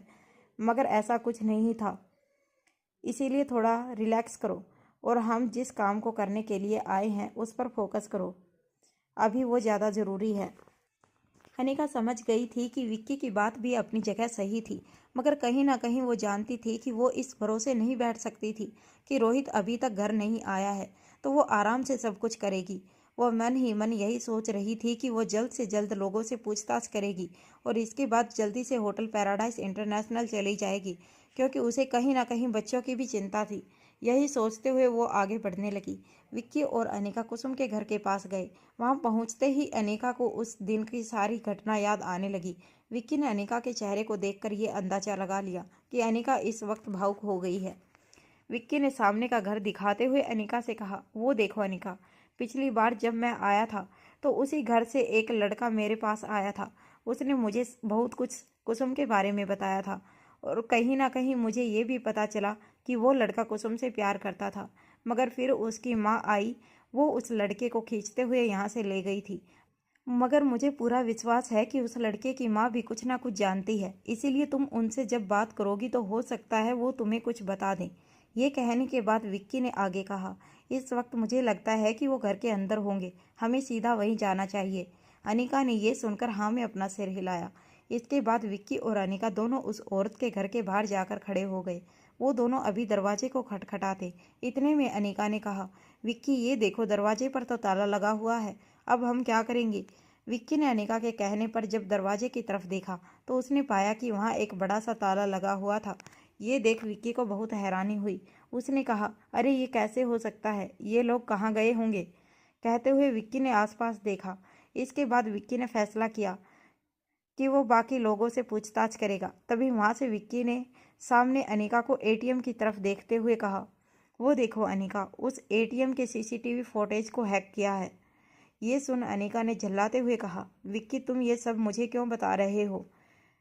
तुम पहले ये बताओ ना कि आगे हमें क्या करना है। इस एटीएम से अब मुझे क्या मतलब है? और तो और मैं यहाँ आ चुकी हूँ, और तुम ये मत भूलो कि मैंने सबसे पहले कुसुम को देखा था और मैं ही उसे हॉस्पिटल लेकर गई थी। इसीलिए ये सब छोड़ो और बताओ कि क्या करना है। अनिका को इस तरह से भड़कता हुआ देखकर विक्की ने कहा, हमें आगे बाकी लोगों से पूछताछ करनी है। और क्या, जल्दी से आसपास पूछताछ करते हैं, कुछ ना कुछ और पता चल जाएगा। विक्की और अनिका इस वक्त वापस से कुसुम के घर के बाहर आकर खड़े हो गए थे। तभी विक्की ने सामने कुछ घरों को दिखाते हुए कहा, देखो अनिका, ऐसा करते हैं, हम बारी बारी से लोगों के घर पर जाकर पूछने की कोशिश करते हैं, और तुम कोशिश ये करना कि तुम औरतों से बात करना और मैं मर्दों से बात करने की कोशिश करूँगा, ठीक है? इतना कहने के बाद विक्की और अनिका सामने के घरों की तरफ बढ़ने लगे। दोनों जहां पूछताछ कर रहे थे, वहीं दोनों इस बात से अनजान थे कि इंस्पेक्टर गेरीवाल अपनी जीप को लेकर उसी लकड़ी बाजार की तरफ बढ़े चले आ रहा था। उनके साथ एक और शख्स जीप के अंदर बैठा था। वो शख्स कौन था ये पता नहीं था, क्योंकि उस शख्स ने अपने चेहरे पर मास्क पहन रखा था। उस शख्स का चेहरा दिखाई नहीं दे रहा था, मगर उसके कपड़ों से लग रहा था कि वो काफ़ी रईस आदमी है। उस शख्स ने तभी इंस्पेक्टर गेरीवाल की तरफ देखकर कहा, अरे जल्दी करो, मैं नहीं चाहता कि मुझे वहाँ पर कोई देख ले, इसीलिए जल्दी वहाँ चलो। इस पर इंस्पेक्टर गेरीवाल ने उस शख्स की तरफ देखकर कहा, मगर मुझे ये नहीं समझ में आ रहा है कि हम लोग वहाँ पर क्यों जा रहे हैं। उस कुसुम के घर में अब बचा क्या है।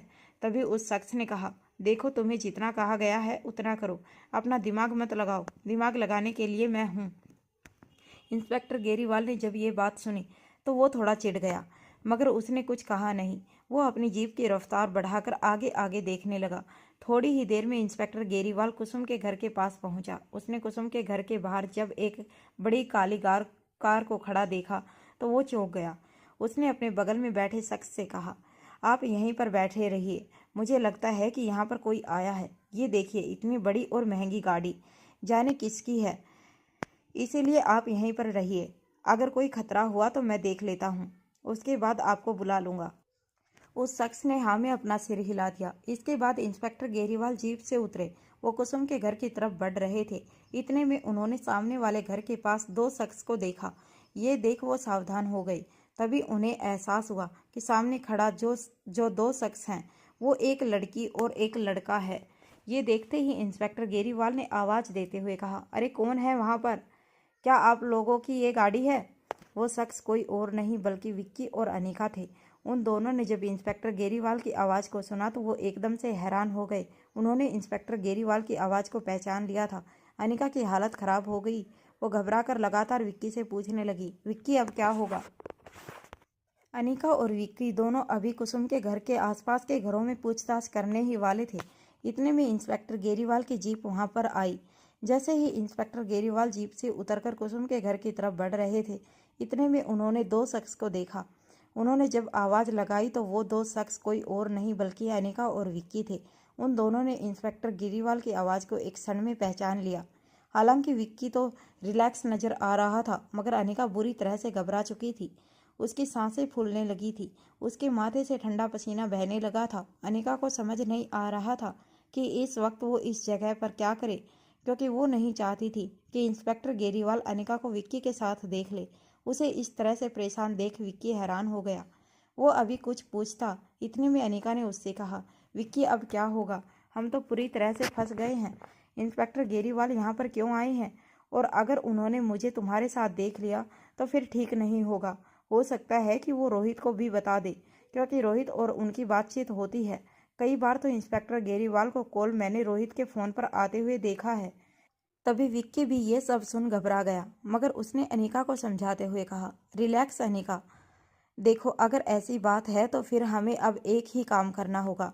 अनिका को समझ नहीं आया कि विक्की के कहने का क्या मतलब था। वो उससे पूछती कि तभी विक्की ने उससे कहा, मैं एक काम करता हूँ, मैं यहाँ से अपनी कार की तरफ बढ़ता हूँ। तुम इंस्पेक्टर गेरीवाल से कुछ कह देना कि तुम्हें यहाँ कुछ काम था, इसीलिए तुम यहाँ पर आई थी। मैं नहीं चाहता कि इंस्पेक्टर गेरीवाल मेरा चेहरा देखे। विक्की अनिका से ये बातें कर ही रहा था कि उन्होंने देखा कि इंस्पेक्टर गेरीवाल उनकी तरफ आ रहे थे। उन दोनों को अब समझ में नहीं आ रहा था कि वो क्या करे। विक्की के पास ऐसा कुछ भी नहीं था कि वो इंस्पेक्टर गेरीवाल की नज़रों से बचने के लिए अपने चेहरे पर कुछ डाल ले और अपना चेहरा ढक ले। वहीं अनिका भी अब पूरी तरह से घबरा गई थी। इंस्पेक्टर गेरीवाल के बढ़ते हुए कदम अब दोनों के दिल में कंपन पैदा कर रहे थे। वहीं इंस्पेक्टर गेरीवाल हैरानी से उन दोनों शख्स की तरफ बढ़ रहा था। वो दोनों शख्स जहाँ पर खड़े थे वहाँ पर थोड़ा अंधेरा दिखाई दे रहा था। इस कारण से उन दोनों का चेहरा देखने में इंस्पेक्टर को परेशानी हो रही थी। तभी इंस्पेक्टर गेरीवाल अपनी जगह पर रुक गए और उन्होंने अपना फ़ोन निकाला। उन्होंने सोचा कि वो फ़ोन की टॉर्च जलाएंगे और उसके बाद फिर उस टॉर्च की रोशनी से उन दोनों का चेहरा भी देख लेंगे। मगर तभी मौके का फ़ायदा उठाते हुए विक्की और अनिका सामने के रास्ते से भागने लगे। विक्की ने अचानक से अनिका को भागने का इशारा कर दिया था। अनिका ने जैसे ही ये इशारा समझा वो वहाँ से भागने लगी। इंस्पेक्टर गेरीवाल ने जब उन दोनों को भागते हुए देखा तो वो हड़बड़ा गए। उन्होंने जल्दी से अपनी आवाज़ ऊंची करते हुए कहा, कौन हो तुम दोनों और इस तरह से भाग क्यों रहे हो? रुक जाओ, मैं कह रहा हूँ रुक जाओ। इतना कहते हुए इंस्पेक्टर गेरीवाल अभी भागने के लिए तैयार ही हुए थे कि अचानक से उनका पैर एक बड़े से पत्थर से टकरा गया और वो लड़खड़ाकर वहीं पर गिर गए। विक्की और अनिका ने जब देखा कि इंस्पेक्टर गेरीवाल गिर गए हैं तो उन्हें ये मौका सही लगा। वो जल्दी से अपनी गाड़ी की तरफ जाने लगे। अनिका इस वक्त पूरी रफ्तार से दौड़ रही थी। वो नहीं चाहती थी कि इंस्पेक्टर गेरीवाल उसे विक्की के साथ देख ले, क्योंकि अनिका को डर था कि अगर उसने अनिका को विक्की के साथ देख लिया तो फिर हो सकता है कि इस वक्त इंस्पेक्टर गेरीवाल रोहित को विक्की के बारे में बढ़ चढ़कर बातें बताए और फिर रोहित अनिका पर गुस्सा करे और फिर कहीं अनिका का मिशन धरा का धरा ना रह जाए, उसकी मेहनत बर्बाद हो जाए। इस कारण अनिका कोई भी चांस नहीं लेना चाहती थी और विक्की भी इस वक्त यही चाहता था कि वो सही सलामत अनिका को इस जगह से निकाल दे। तभी वो दोनों गाड़ी के अंदर बैठे। इंस्पेक्टर गेरीवाल की जीप के अंदर एक शख्स बैठा हुआ था जिसने मास्क लगाकर रखा था। जब उसने उन दोनों को भागते हुए देखा तब भी वो ना जीप से उतरा और ना ही उसने उन दोनों को रोकने का प्रयास किया। इंस्पेक्टर गेरीवाल जल्दी भागकर गाड़ी के पास आए, मगर तभी उन्होंने देखा कि गाड़ी स्टार्ट हो गई है। ये देखते ही इंस्पेक्टर गेरीवाल ने बंदूक निकाल ली। ये देख विक्की ने मन ही मन कुछ सोचा और उसने गाड़ी आगे बढ़ा दी, मगर तभी इंस्पेक्टर गेरीवाल ने खंबे में लाइट की रोशनी में अनिका का चेहरा देख लिया। ये एक इत्तेफाक ही था कि उन्होंने आखिर में अनिका का चेहरा देख ही लिया था। अनिका जो अभी पूरी कोशिश में लगी हुई थी कि इंस्पेक्टर गेरीवाल उसका चेहरा ना देख पाए, मगर इंस्पेक्टर गेरीवाल ने अनिका का चेहरा देख लिया था। हालांकि अनिका इस बात से अनजान थी। वहीं इंस्पेक्टर गेरीवाल ने जब अनिका का चेहरा देखा तो वो अपनी जगह पर खड़े हो गए। उन्हें अपनी आंखों पर यकीन नहीं हुआ। इंस्पेक्टर मन ही मन यही सोचने लगे कि इतने बड़े बिजनेसमैन रोहित मारवा की पत्नी अनिका मारवा इस वक्त कुसुम के घर के पास क्या कर रही थी और उसके साथ वो शख्स कौन था। इंस्पेक्टर गेरीवाल को कुछ समझ नहीं आया। उन्होंने कुछ सोचा और अपना फ़ोन निकाला और रोहित का नंबर डायल करने लगे। उन्होंने रोहित का नंबर डायल किया। रिंग जा रही थी मगर रोहित फ़ोन नहीं उठा रहा था। तभी रोहित को 3 बार लगातार फ़ोन करने के बाद भी रोहित ने जब इंस्पेक्टर गेरीवाल का फ़ोन नहीं उठाया तो इंस्पेक्टर गेरीवाल ने पैर पटकते हुए खुद से कहा, आखिर यहाँ चल क्या रहा है? रोहित साहब की पत्नी यहाँ पर क्या कर रही थी? और कहीं वो शख्स खुद रोहित साहब तो नहीं थे? कहीं वो लोग मेरे साथ कोई गेम तो नहीं खेल रहे हैं? इतना कहने के बाद इंस्पेक्टर अपनी जीप की तरफ आने लगे। जीप की तरफ जाते वक्त उन्हें अंदर ही अंदर ये महसूस हो रहा था कि आखिर उन दोनों शख्स ने उन्हें चकमा कैसे दे दिया। वो अंदर ही अंदर खुद पर गुस्सा कर रहे थे। साथ ही वो इस बात पर भी गुस्सा कर रहे थे कि अगर उनका पैर उस पत्थर से टकराया नहीं होता तो वो उन दोनों को पकड़ लेते। मगर इंस्पेक्टर गेरीवाल का दिमाग इस बात को लेकर भी खुश था कि उन्होंने आखिर में उन दोनों में से एक शख्स का चेहरा देख लिया था और वो कोई और नहीं बल्कि रोहित मारवा की पत्नी अनिका थी। अनिका का चेहरा इस वक्त इंस्पेक्टर गेरीवाल के सामने घूमे जा रहा था। तभी इंस्पेक्टर गेरीवाल जीप के अंदर जाकर बैठ गए। उनके बगल में बैठा शख्स बोला, क्या हुआ? कौन थे वो लोग?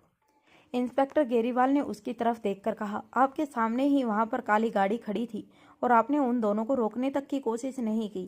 क्या मैं पूछ सकता हूँ ऐसा क्यों? मैं आपको बता दूं कि मैं अगर अपनी तरफ से कोशिश कर रहा हूं तो आपको भी अपनी तरफ से कोशिश करनी होगी। अरे आप मेरी थोड़ी सी तो मदद कर सकते थे। अगर आपने कोशिश की होती तो वो दोनों पकड़े जाते, भाग गए।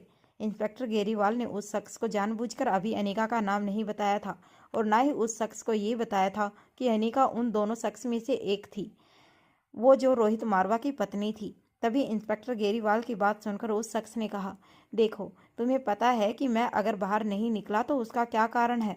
मैं कोई भी खतरे में नहीं पड़ना चाहता। वैसे भी मेरे ऊपर बहुत प्रेशर है।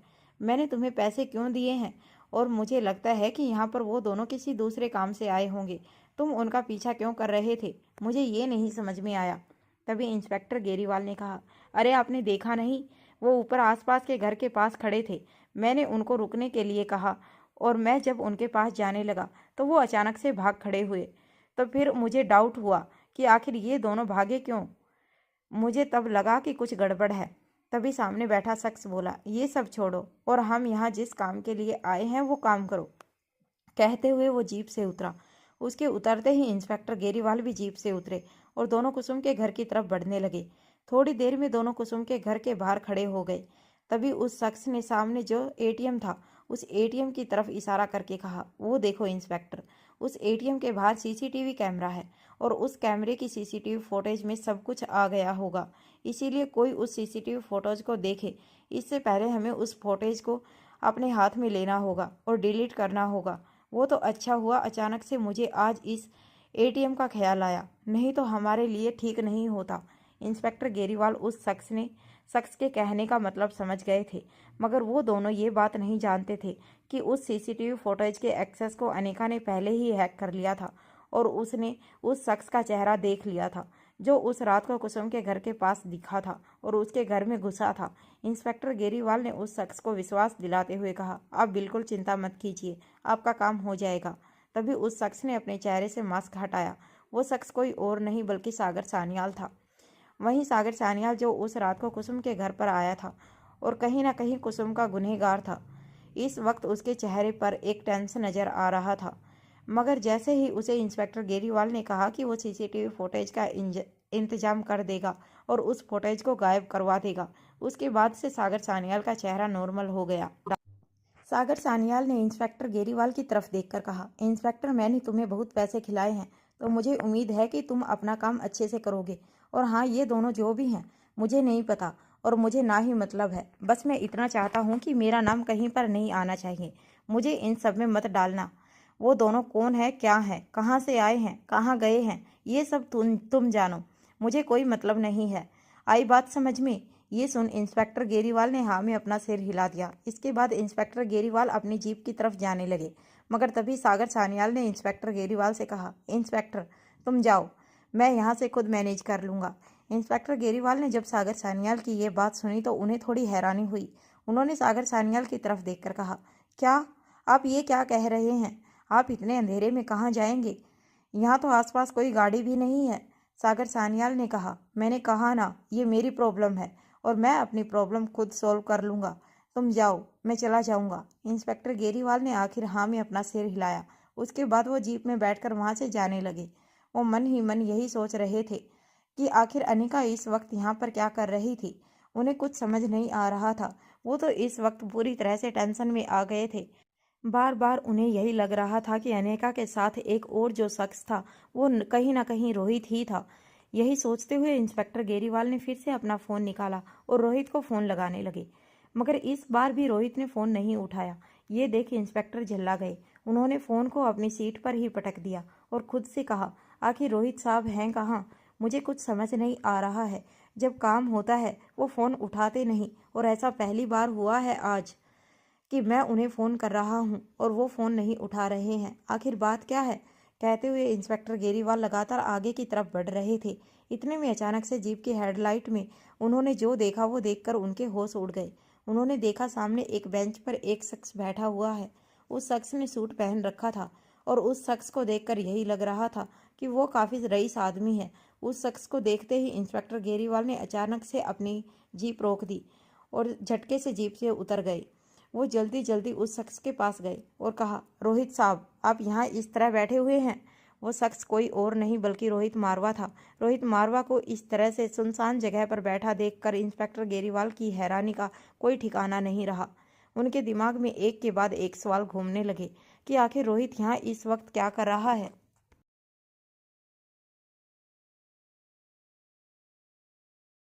गाइस, हमारे YouTube चैनल पर आपका स्वागत है। अगर आपको वीडियोस पसंद आ रही हैं तो प्लीज़ लाइक करें, कमेंट करें और शेयर करें। अगर आपने चैनल को अभी तक सब्सक्राइब नहीं किया है तो प्लीज़ चैनल को सब्सक्राइब करें। इंस्पेक्टर गेरीवाल जो सागर सान्याल को उसी जगह पर छोड़कर अपनी जीप से थाने की तरफ बढ़ रहे थे, वो अभी आधे रास्ते में आए थे। इतने में उन्होंने अचानक से रोहित को एक सुनसान जगह पर बैठा हुआ देखा। रोहित को जब उन्होंने अपनी आंखों से देखा तो उन्हें अपनी आंखों पर यकीन नहीं हुआ। एक पल को तो इंस्पेक्टर गेरीवाल को यही लगा कि उन्हें कोई भ्रम हो रहा है। इंस्पेक्टर गेरीवाल को यही लग रहा था कि आखिर रोहित इस वक्त यहाँ पर क्या कर रहा है। वो जल्दी से भागकर रोहित के पास पहुँचे और उन्होंने कहा, साहब, आप यहाँ पर क्या कर रहे हैं? मगर रोहित अपनी ही धुन में खोया हुआ था। उसने इंस्पेक्टर गेरीवाल की आवाज़ तक नहीं सुनी थी। ये देखकर इंस्पेक्टर गेरीवाल को बड़ी हैरानी हुई। इंस्पेक्टर गेरीवाल ने रोहित का कंधा पकड़ा और उसे झकझोरते हुए कहा, साहब। तभी अचानक से रोहित उठ खड़ा हुआ। वो पूरी तरह से हैरान हो गया था। तभी अचानक से इंस्पेक्टर गेरीवाल ने कहा, साहब, मैं हूँ इंस्पेक्टर गेरीवाल।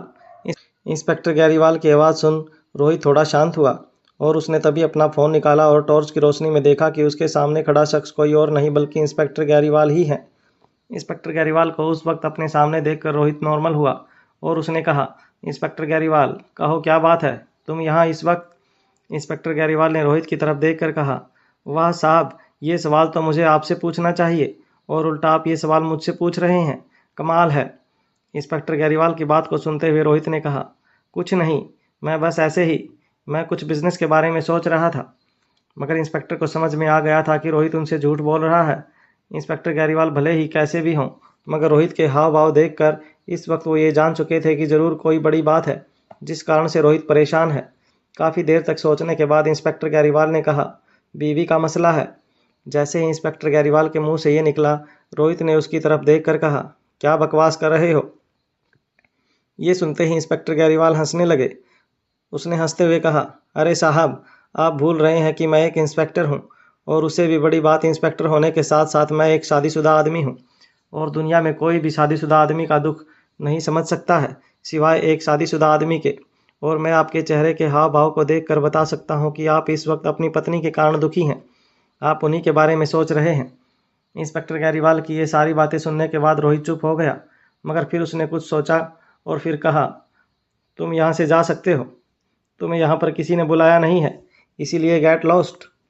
रोहित के मुंह से ऐसी कड़वी बातें सुनकर इंस्पेक्टर गैरीवाल का शक अब यकीन में बदल गया, मगर वो वहाँ से जाने की नहीं सोच रहे थे, बल्कि वो अब आगे की पूछताछ करने के बारे में सोच रहे थे।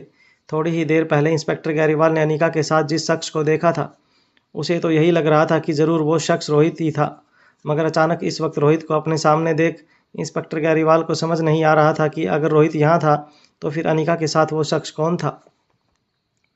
लेकिन अब जब इंस्पेक्टर गैरीवाल ने रोहित के हाव भाव देखे तो धीरे धीरे वो सारे कनेक्शन जोड़ने लगे। वो सारे डॉट्स को जोड़कर इस नतीजे पर पहुंचे कि ज़रूर अनिका रोहित को धोखा दे रही थी। इस कारण से रोहित इस वक्त इतना उदास नजर आ रहा था। यही सब सोचने के बाद इंस्पेक्टर ने रोहित से कहा, वैसे साहब, मेरे पास आपके लिए एक बात है, अगर आप कहें तो आपसे शेयर कर सकता हूँ। तभी रोहित ने झल्लाकर उसका उत्तर दिया, मैंने कहा ना, तुम यहाँ से जाओ, मुझे अभी तुमसे कोई बात नहीं करनी, मुझे अकेला छोड़ दो, यहाँ से जाओ वरना फिर ठीक नहीं होगा। इंस्पेक्टर गैरीवाल ने देखा कि रोहित काफ़ी भड़का हुआ नजर आ रहा था। रोहित उसकी बात सुनने को तैयार ही नहीं था। ये देखने के बाद इंस्पेक्टर गैरीवाल ने वहाँ से जाने का नाटक करते हुए कहा, ठीक है साहब, मैं आपकी बात टाल कर कैसे सकता हूँ, आप तो जानते ही हैं, आप जो भी कहते हैं, जैसा कहते हैं मैं करता हूँ। मगर आपकी पत्नी से रिलेटेड मुझे कुछ बात करनी थी, लेकिन आप सुनना ही नहीं चाहते हो तो ठीक है। इतना कहने के बाद इंस्पेक्टर अपनी जीप की तरफ जाने लगे, मगर रोहित ने जैसे ही उनके मुंह से ये सुना तो उसके दोनों कान खड़े हो गए। उसने तुरंत इंस्पेक्टर को रोकते हुए कहा, एक मिनट इंस्पेक्टर गैरीवाल। जैसे ही रोहित ने यह कहा, इंस्पेक्टर गैरीवाल के चेहरे पर एक कुटिल मुस्कान आ गई। इंस्पेक्टर गैरीवाल वहीं पर रुक गए और वो मन ही मन यही सोचने लगे कि उन्होंने जो दांव खेला था वो सही बैठा। अब वो मन ही मन इस बात को लेकर खुश थे कि वो जो पता करना चाह रहे थे वो जल्दी पता चल जाने वाला था, और उन्हें यह भी पता चल जाने वाला था कि अनिका के साथ वो दूसरा शख्स रोहित था या नहीं, और अगर रोहित नहीं था तो फिर वो कौन था। ये जानने के इंस्पेक्टर गैरीवाल काफ़ी बेकरार थे। तभी रोहित इंस्पेक्टर गैरीवाल के पास आया और उसकी आंखों में देखते हुए बोला, तुम्हें मेरी बीवी के बारे में क्या बात करनी है। ये सुन इंस्पेक्टर गैरीवाल ने लापरवाही के साथ कहा, अरे छोड़िए साहब, आपका मूड अभी ठीक नहीं है, मैं कल आपसे बात करता हूँ ना। इतना कहने के साथ ही इंस्पेक्टर गैरीवाल जीप में बैठने की कोशिश करने लगे, मगर तभी रोहित ने उसे रोकते हुए कहा, इंस्पेक्टर गैरीवाल, मैंने कहा ना, जो भी बात है मुझे अभी जानना है, इसी वक्त, और तुम वो बात बताए बिना यहाँ से नहीं जा सकते। इंस्पेक्टर गैरीवाल ने जब ये सुना तो उनके चेहरे पर एक मुस्कान आ गई। इंस्पेक्टर गैरीवाल ने रोहित की तरफ देखकर कहा, ठीक है साहब, आप तो जानते ही हैं मैं आपकी बात नहीं टाल सकता।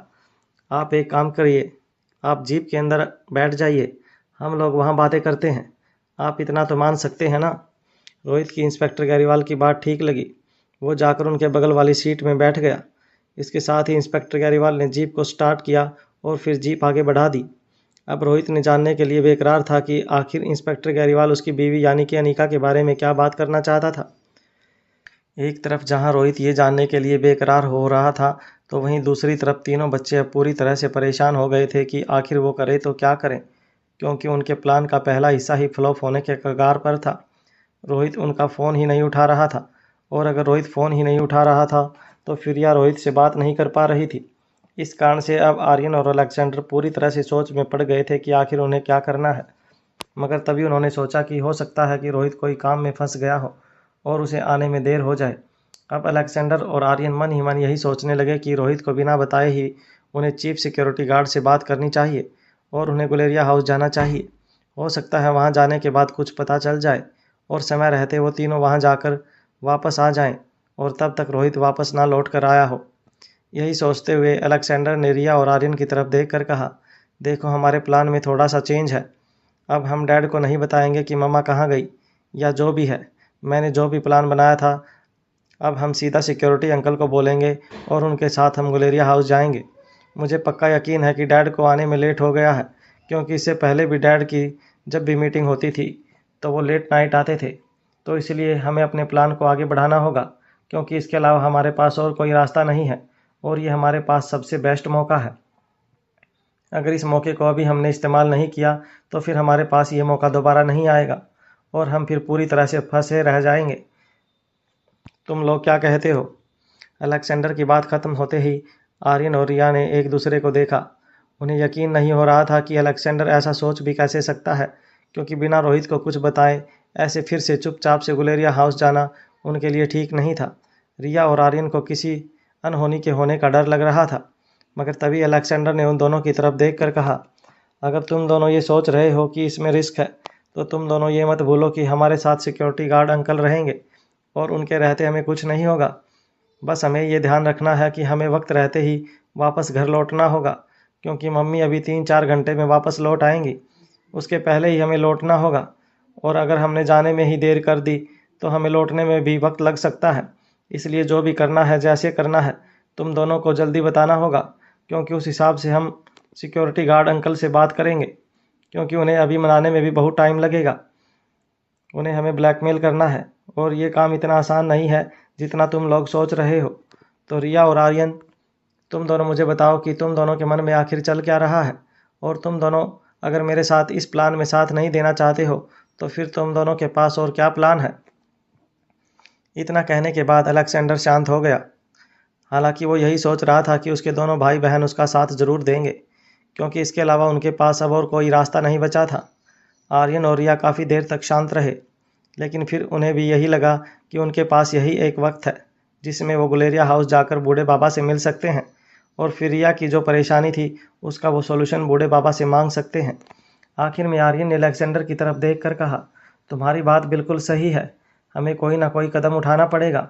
और तुमने ये बात भी सही कही कि हो सकता है डैड को आने में देरी हो जाए, और अगर डैड घर जल्दी भी आते हैं तो मेरे पास एक आइडिया है जिससे डैड को शक ना हो। आर्यन ने जैसे ही ये कहा, अलेक्जेंडर और रिया उसकी तरफ देखने लगे। दोनों अभी आर्यन को देख ही रहे थे।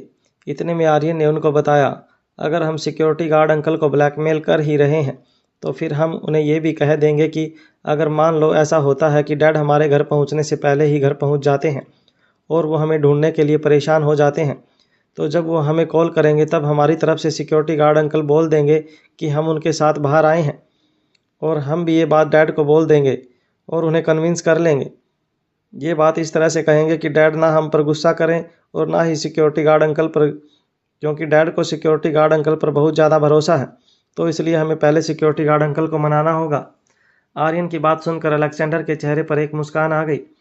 उसे खुशी हुई कि आर्यन उसकी बात पर राजी हो गया था। अलेक्जेंडर ने इसके बाद रिया की तरफ देखा। वो कुछ कहने वाला था, इतने में रिया ने कहा, मैं भी तुम दोनों के साथ हूँ, क्योंकि इसके अलावा हमारे पास अब कोई रास्ता नहीं है। ये मुझे समझ में आ गया है और आगे जो होगा देखा जाएगा। अगर डैड जल्दी घर वापस आ गए तो उस वक्त मैं उन्हें संभाल लूँगी, इसलिए तुम दोनों चिंता मत करो। अभी हम ये सोचते हैं कि हम सिक्योरिटी गार्ड अंकल को क्या कहें और उन्हें हमारे साथ गुलेरिया हाउस जाने के लिए कैसे मनाएं, क्योंकि अगर वो नहीं माने तो फिर हमारा प्लान पूरी तरह से चौपट हो जाएगा। इसके बाद फिर हमारे पास कोई भी रास्ता नहीं बचेगा। रिया की बात कहीं ना कहीं बिल्कुल सही थी और इस बात से अलेक्जेंडर और आर्यन दोनों एग्री थे। तीनों अब यही सोचने लगे। तभी आर्यन ने अलेक्जेंडर से कहा, तुमने क्या पहले से ये सोच कर नहीं रखा था? तभी अलेक्जेंडर आर्यन को घूर कर देखने लगा और उसने कहा, मैंने कहा ना कि मैंने आधा प्लान बनाया था, और मैंने तुमसे कहा था कि सिक्योरिटी गार्ड अंकल को हमें क्या कहना है ये मैं बाद में बताऊंगा, मगर मैंने उस वक्त ये ऐसे ही कह दिया था क्योंकि मैंने सोचा था कि तब तक मैं कुछ ना कुछ सोच लूँगा, मगर अभी मुझे समझ नहीं आ रहा कि मैं क्या करूँ। ये सुन आर्यन और रिया हैरान हो गए। वो यही सोचने लगे कि अब क्या होगा। अलेक्जेंडर, आर्यन और रिया यही सोच रहे थे कि वो आखिर ऐसा क्या तिकड़म लगाएं कि वो चीफ सिक्योरिटी ऑफिसर को मना लें ताकि वो उन तीनों बच्चों को गुलेरिया हाउस ले जाएं।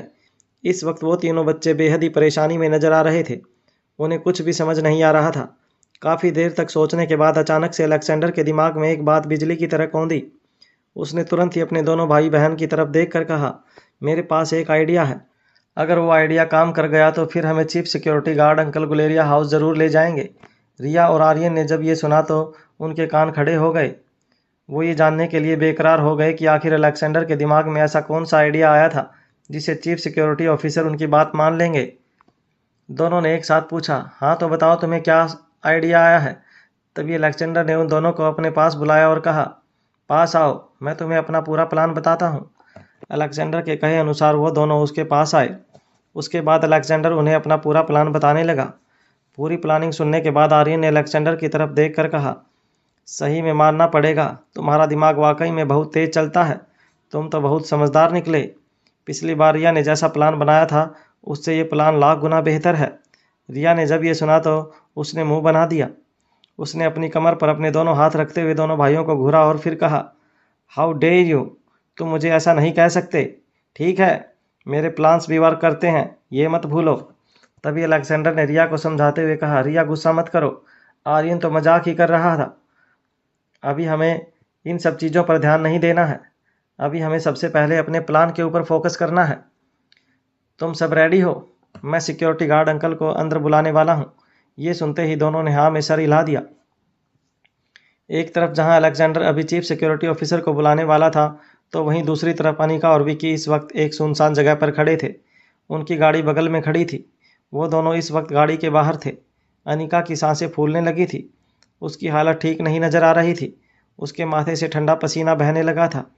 तभी विकी ने गाड़ी में से पानी की बोतल निकाली और अनिका की तरफ देते हुए कहा, ये लो अनिका, पानी पियो और तुम पहले रिलैक्स हो जाओ। तुम ज़्यादा घबराई हुई लग रही हो। तुम देखो आसपास, हम सेफ जगह पर हैं। यहाँ इंस्पेक्टर गैरीवाल नहीं आ पाएगा। ये सब सुन अनिका ने पानी का एक घूंट लिया। उसे थोड़ी सी राहत मिली। उसने गहरी सांस ली और फिर विकी की तरफ देख कर कहा, देखो विकी, मैं इस बात से परेशान नहीं हूँ कि यहाँ पर इंस्पेक्टर गैरीवाल आ जाएगा, बल्कि मैं इस बात से परेशान हूँ कि मुझे ऐसा लगा कि इंस्पेक्टर गैरीवाल ने आखिरी में मेरा चेहरा देख लिया। और अगर ऐसा हुआ है तो फिर मुझे नहीं पता कि क्या होगा, क्योंकि मुझे पक्का यकीन है कि अगर इंस्पेक्टर गैरीवाल ने मेरा चेहरा देखा होगा तो फिर वो ये बात रोहित को ज़रूर बताएगा। और जैसे ही रोहित को ये बात पता चलेगी ना, जाने उसका रिएक्शन कैसा होगा। मैं सोच भी नहीं सकती हूँ कि वो मुझे क्या कहेगा, इसलिए मैं ये सब सोचकर घबरा रही हूँ। अनिका ने सारी बातें विकी के सामने रखी तो विकी भी उसकी परेशानी समझ गया। मगर तभी विकी ने अनिका को समझाते हुए कहा, मगर अनिका, तुम्हें ऐसा लग रहा है कि इंस्पेक्टर गैरीवाल ने तुम्हारा चेहरा देखा। क्या तुम ये बात यकीन के साथ कह सकती हो? क्योंकि वहाँ पर चारों तरफ इतनी रोशनी नहीं थी। और तो और इंस्पेक्टर हमारे पास आए उससे पहले ही हम भाग चुके थे। और फिर जब वो हमारी गाड़ी के सामने आया उस वक्त तो मैंने शीशा ऊपर चढ़ा दिया था। तो मुझे नहीं लगता कि उसने तुम्हारा चेहरा देखा होगा। इसलिए तुम रिलैक्स हो जाओ, क्योंकि अगर तुम पैनिक करोगी तो फिर ये तुम्हारे लिए अच्छा नहीं होगा। इतना कहकर विकी ने गहरी सांस ली और फिर कहना शुरू किया, जैसा तुम सोच रही हो वैसा कुछ नहीं होगा। मगर हाँ, अगर तुम रिलैक्स नहीं रही तो फिर जब तुम घर जाओगी तो तुम्हारे इस चेहरे को देखकर रोहित या फिर तुम्हारे बच्चों को तुम पर शक हो जाएगा, क्योंकि तुम्हारे चेहरे को देखकर ही लग रहा है कि तुम काफ़ी डरी हुई लग रही हो और तुम्हारे साथ कुछ ऐसा हुआ है जिसके बारे में तुम किसी को नहीं बताना चाह रही। इसलिए मैं कह रहा हूँ कि तुम रिलैक्स रहो पहले। अनिका ने विकी की बात को जब ध्यान से सुना तो उसे भी यही लगा कि कहीं ना कहीं विकी सही कह रहा है। वो थोड़ा सा रिलैक्स हुई। अनिका ने 2-3 बार गहरी सांस ली और कहा, तो विकी जैसा हमने सोचा था वैसा कुछ नहीं हुआ। अब हम क्या करें? और तो और मुझे तुमसे एक और सवाल करना है। मेरे मन में 2 सवाल घूम रहे हैं। पहला सवाल ये कि इंस्पेक्टर गैरीवाल कुसुम के घर के आसपास कर क्या रहा था? वो अचानक इस तरह से वहाँ क्यों आया था? और तो और जब मैं गाड़ी में बैठने जा रही थी उस वक्त मैंने इंस्पेक्टर गैरीवाल की जीप में एक और शख्स को बैठा देखा था। हालांकि मैंने उसका चेहरा तो नहीं देखा, मगर मैं ये दावे के साथ कह सकती हूँ कि उस जीप में कोई शख्स तो था। जो मेरा दूसरा सवाल यही है कि वो शख्स कौन था, और अगर वो वहाँ पर बैठा ही था तो फिर उसने हमें रोकने की कोशिश क्यों नहीं की? क्योंकि वो तो हमें आसानी से रोक सकता था, तो फिर उसने ऐसा क्यों नहीं किया? अनिका की बातें जब विकी ने सुनी तो उसे भी समझ में नहीं आया। कहीं न कहीं अनिका जो बातें कह रही थी वो सही थी, मगर विकी ने इस बात पर ध्यान नहीं दिया था कि इंस्पेक्टर गैरीवाल की जीप में कोई शख्स बैठा हुआ था। वो तो अपनी गाड़ी स्टार्ट करने में लगा हुआ था, मगर अनिका ने ना जाने कब उस शख्स को देख लिया था। उसने अनिका से पूछा, अनिका, क्या तुम पक्का कह सकती हो कि वो कोई शख्स ही था, या फिर तुम्हें कोई गलतफहमी हुई है? क्योंकि तुम एक बात मत भूलो कि तुम हड़बड़ी में थी और तुम जल्दी जल्दी में गाड़ी में बैठ रही थी। तो कहीं ऐसा तो नहीं कि लाइट की रिफ्लेक्शन या फिर किसी चीज़ की छाया को देखकर तुम्हें ऐसा लगा कि जीप के अंदर कोई शख्स बैठा हो? तुम ज़रा ध्यान से सोचो और मुझे बताओ। ये सुनते ही अनिका ने कहा, नहीं विकी, मैं तुम्हें ये दावे के साथ कह सकती हूँ कि मैंने जो देखा वो सही है। वो मेरा ना तो कोई वहम था, ना ही किसी चीज़ का साया। वो कोई इंसान ही था, मगर वो कौन था मुझे नहीं पता। अनिका के चेहरे पर कॉन्फिडेंस देखकर विकी अब समझ गया कि अनिका झूठ नहीं बोल रही है, मगर कहीं ना कहीं विकी के मन में ये सवाल घूमने लगा कि आखिर वो शख्स कौन है। विकी को इस वक्त यही लग रहा था कि कहीं ना कहीं वो अब आगे बहुत ही संभल कर काम करेगा। साथ ही साथ उसने अनिका के पहले सवाल के बारे में भी सोचा कि इंस्पेक्टर गैरीवाल कुसुम के घर पर क्या कर रहा था। विकी अभी सोच ही रहा था, इतने में अचानक से उसके दिमाग में एक बात बिजली की तरह चमकी। उसने तुरंत अनिका की तरफ देखा और कहा, अनिका, मुझे ऐसा क्यों लग रहा है कि इंस्पेक्टर गैरीवाल उस एटीएम की तरफ जाने के लिए आया होगा और उस एटीएम से सीसीटीवी कैमरे की फुटेज को देखने के लिए गया होगा, क्योंकि इस वक्त एक ही चीज़ है जिसमें उस शख्स का चेहरा नज़र आ रहा है, जो कुसुम का गुनहगार है। बाकी तो और कोई भी सबूत वहाँ पर है ही नहीं। विकी ने जैसे ही ये कहा, अनिका ने तपाक से कहा, विकी, इस बारे में तो मैंने सोचा ही नहीं। ऐसा भी हो सकता है कि इंस्पेक्टर गैरीवाल और जीप में जो शख्स बैठा था वो दोनों इसी काम से आए हों। अनिका कह ही रही थी, तभी अचानक से विकी के दिमाग में एक और बात आई। वो अभी कुछ कहता, इतने में अनिका के दिमाग में भी एक बात आई। दोनों ने एक साथ ही कहा, कहीं वो शख्स सागर सान्याल तो नहीं था? अनिका और विकी के मुंह से एक साथ एक ही शख्स का नाम निकला था, जो कुसुम का गुनहगार था। जैसे ही विकी ने अनिका के मुंह से सागर सान्याल का नाम सुना, उसने तुरंत कहा, अनिका, हो सकता है सागर सान्याल ही वो शख्स होगा। इसी कारण तो वो जीप से बाहर नहीं निकला, क्योंकि उसे डर था कि अगर वो कहीं बाहर निकला और किसी लफड़े में फंस गया तो, और अनिका वो शख्स और कोई हो ही नहीं सकता, क्योंकि कहीं ना कहीं सागर सान्याल कुसुम का गुनहगार है। ये बात हम एटीएम की सीसीटीवी फुटेज में देख चुके हैं, और वो फुटेज से अपना चेहरा हटाना चाह रहा होगा, इसलिए वो वहाँ गया होगा। इतना कहकर विकी ने आगे कहा, हाँ अनिका, वो सागर सान्याल ही था जो इंस्पेक्टर गैरीवाल की मदद से उस सीसीटीवी फुटेज को हटवाने के लिए वहाँ गया था। ये बात सुनते ही अनिका ने भी हामी भरते हुए कहा, मगर अब कोई फ़ायदा नहीं, हमारे पास वो फुटेज पहले ही आ चुकी है, इसलिए सागर सान्याल कुछ भी कर ले वो बच नहीं पाएगा। अनिका की ये बात कहीं ना कहीं बिल्कुल सच थी। इस बात पर हामी भरते हुए विकी ने कहा, बिल्कुल अनिका, तुमने बहुत ही अच्छा काम किया है उसी सीसीटीवी फुटेज एक्सेस को हैक करके। अब हम आसानी से कोर्ट में ये बात प्रूफ कर देंगे, और हम तो सोच रहे थे कि कुसुम के पड़ोसी से पूछताछ करें, वो अब पॉसिबल नहीं हो पाएगा। पर तुम चिंता मत करो, मैं अपनी तरफ से और भी कोशिश करूँगा। बाकी तुम जल्दी से घर जाओ, इस वक्त यही अच्छा रहेगा, क्योंकि वहाँ पर तुम्हारे बच्चे परेशान हो रहे होंगे, और हो सकता है कि रोहित भी आ गया हो या आने वाला हो, इसलिए उससे पहले ही तुम चली जाओ, ज़्यादा अच्छा रहेगा। ये सुनते ही अनिका ने तभी घड़ी में समय देखा। इस वक्त शाम के 7 बज रहे थे। अनिका के पास अभी वक्त था, वो अब थोड़ा रिलैक्स नज़र आ रही थी। एक तरफ जहां अनिका शांत थी, तो वहीं दूसरी तरफ रोहित इंस्पेक्टर गैरीवाल की जीप में बैठा हुआ यही सोच रहा था कि आखिर इंस्पेक्टर गैरीवाल को क्या बात करनी है। वो बार बार इंस्पेक्टर की तरफ देखे जा रहा था, मगर इंस्पेक्टर गैरीवाल थे जो वो लगातार सामने की तरफ देखकर गाड़ी चलाए जा रहे थे। आखिर में जब रोहित से बर्दाश्त नहीं हुआ, तो उसने अपना हाथ दूसरे हाथ पर मारते हुए कहा, इंस्पेक्टर, तुम मेरे सब्र का बांध तोड़ रहे हो। तुम मुझे बताओगे कि तुम्हें क्या बात करनी है, और अगर ऐसा कुछ भी नहीं है तो फिर मुझे यहाँ से जाने दो। मुझे इस वक्त शांति की ज़रूरत है, और मेरी तुम्हारे साथ बात करने में ज़रा भी दिलचस्पी नहीं है, इसलिए मुझे यहाँ से जाने दो। इंस्पेक्टर गैरीवाल ने तभी रोहित की तरफ देखकर कहा, नहीं नहीं साहब, आप समझने की कोशिश नहीं कर रहे हैं। मैं जो आपको बात बताने वाला हूँ बहुत ही ज़्यादा महत्वपूर्ण है, इसलिए मैं चाहता हूँ कि आप इस बात को ध्यान से सुने। मैं आपका ज़्यादा वक्त नहीं लूँगा, और ना ही आपको ज़्यादा इंतज़ार करवाऊँगा। खैर, आप मुझे ये बताइए कि आप अभी कुछ देर पहले कहाँ थे? इंस्पेक्टर गैरीवाल ने जब ये पूछा तो रोहित झल्ला गया। उसने इंस्पेक्टर गैरीवाल की तरफ देखकर कहा, ये तुम क्या बकवास कर रहे हो, और तुम मुझसे ये सब सवाल क्यों पूछ रहे हो? मैंने जो तुमसे पूछा तुम उसका जवाब दो। ये सुनते ही इंस्पेक्टर ने कहा, देखिए साहब, मैं जो कुछ भी कर रहा हूँ सोच समझ कर रहा हूँ। अगर आपको ये लग रहा है कि मैं ये सारी बातें आपसे ऐसे ही कर रहा हूँ, तो नहीं, इसके पीछे एक कारण है। मैं ये सब सवाल आपसे क्यों पूछ रहा हूँ, ये सब आपको पता चल जाएगा। आप मुझ पर भरोसा रखिए और मैं जो आपसे पूछ रहा हूँ, आप सही सही उसका जवाब दीजिए। और मैं आपसे वादा करता हूँ, अगर आपको मेरी पूरी बात सुनने के बाद ऐसा लगे कि मैंने जो सवाल आपसे किए हैं, उनका कोई मतलब नहीं था, तो आप मुझे जो सज़ा देंगे मुझे मंजूर है। इंस्पेक्टर ने जब ये बात कही तो रोहित भी थोड़ा सा चौंक गया। उसने कुछ देर सोचा और फिर कहा, मैं कुछ देर पहले यही पास में ही था। एक गली है, वहाँ अकेला बैठा हुआ था। मुझे अजीब लगा था इसलिए। ये सुनकर इंस्पेक्टर ने रोहित से कहा, क्या आप लकड़ी बाजार नहीं गए थे? इंस्पेक्टर के मुंह से जब रोहित ने लकड़ी बाजार का नाम सुना तो वो उसे हैरानी से देखने लगा। उसे समझ नहीं आया कुछ भी। रोहित ने फिर कहा, तुम पागल हो गए हो? मैं लकड़ी बाजार क्यों जाऊंगा? मुझे भला वहां पर क्या काम हो सकता है? ये सुनते ही इंस्पेक्टर गैरीवाल की आंखें बड़ी हो गई। उन्होंने मन ही मन यही सोचा कि वो जैसा सोच रहे थे सब कुछ बिल्कुल वैसा ही है। उनके चेहरे पर एक कुटिल मुस्कान आ गई।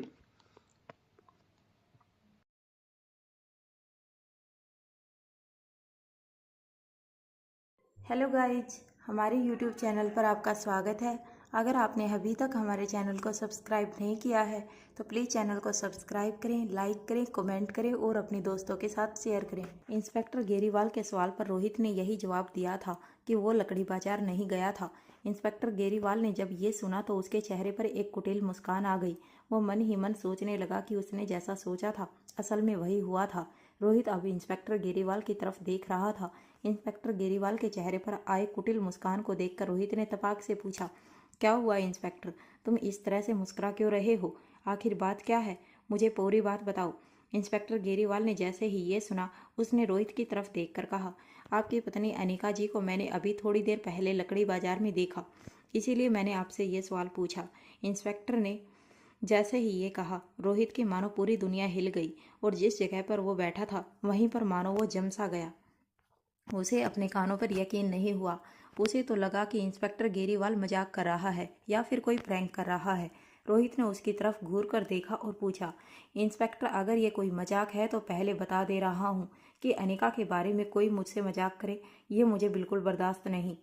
तभी इंस्पेक्टर गेरीवाल ने ब्रेक मारी और जीप अचानक से रुक गई। जीप के रुकते ही इंस्पेक्टर गेरीवाल ने रोहित की तरफ देखकर कहा, साहब आपसे मैं पैसे लेता हूँ, आपके पैसे खाता हूँ।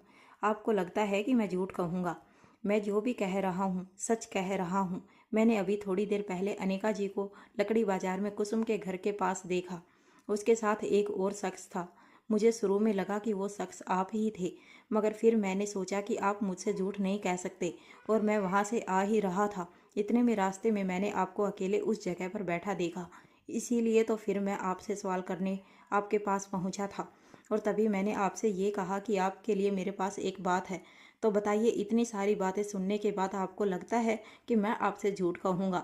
और मैं झूठ क्यों कहूँगा? इससे मुझे क्या हासिल होगा?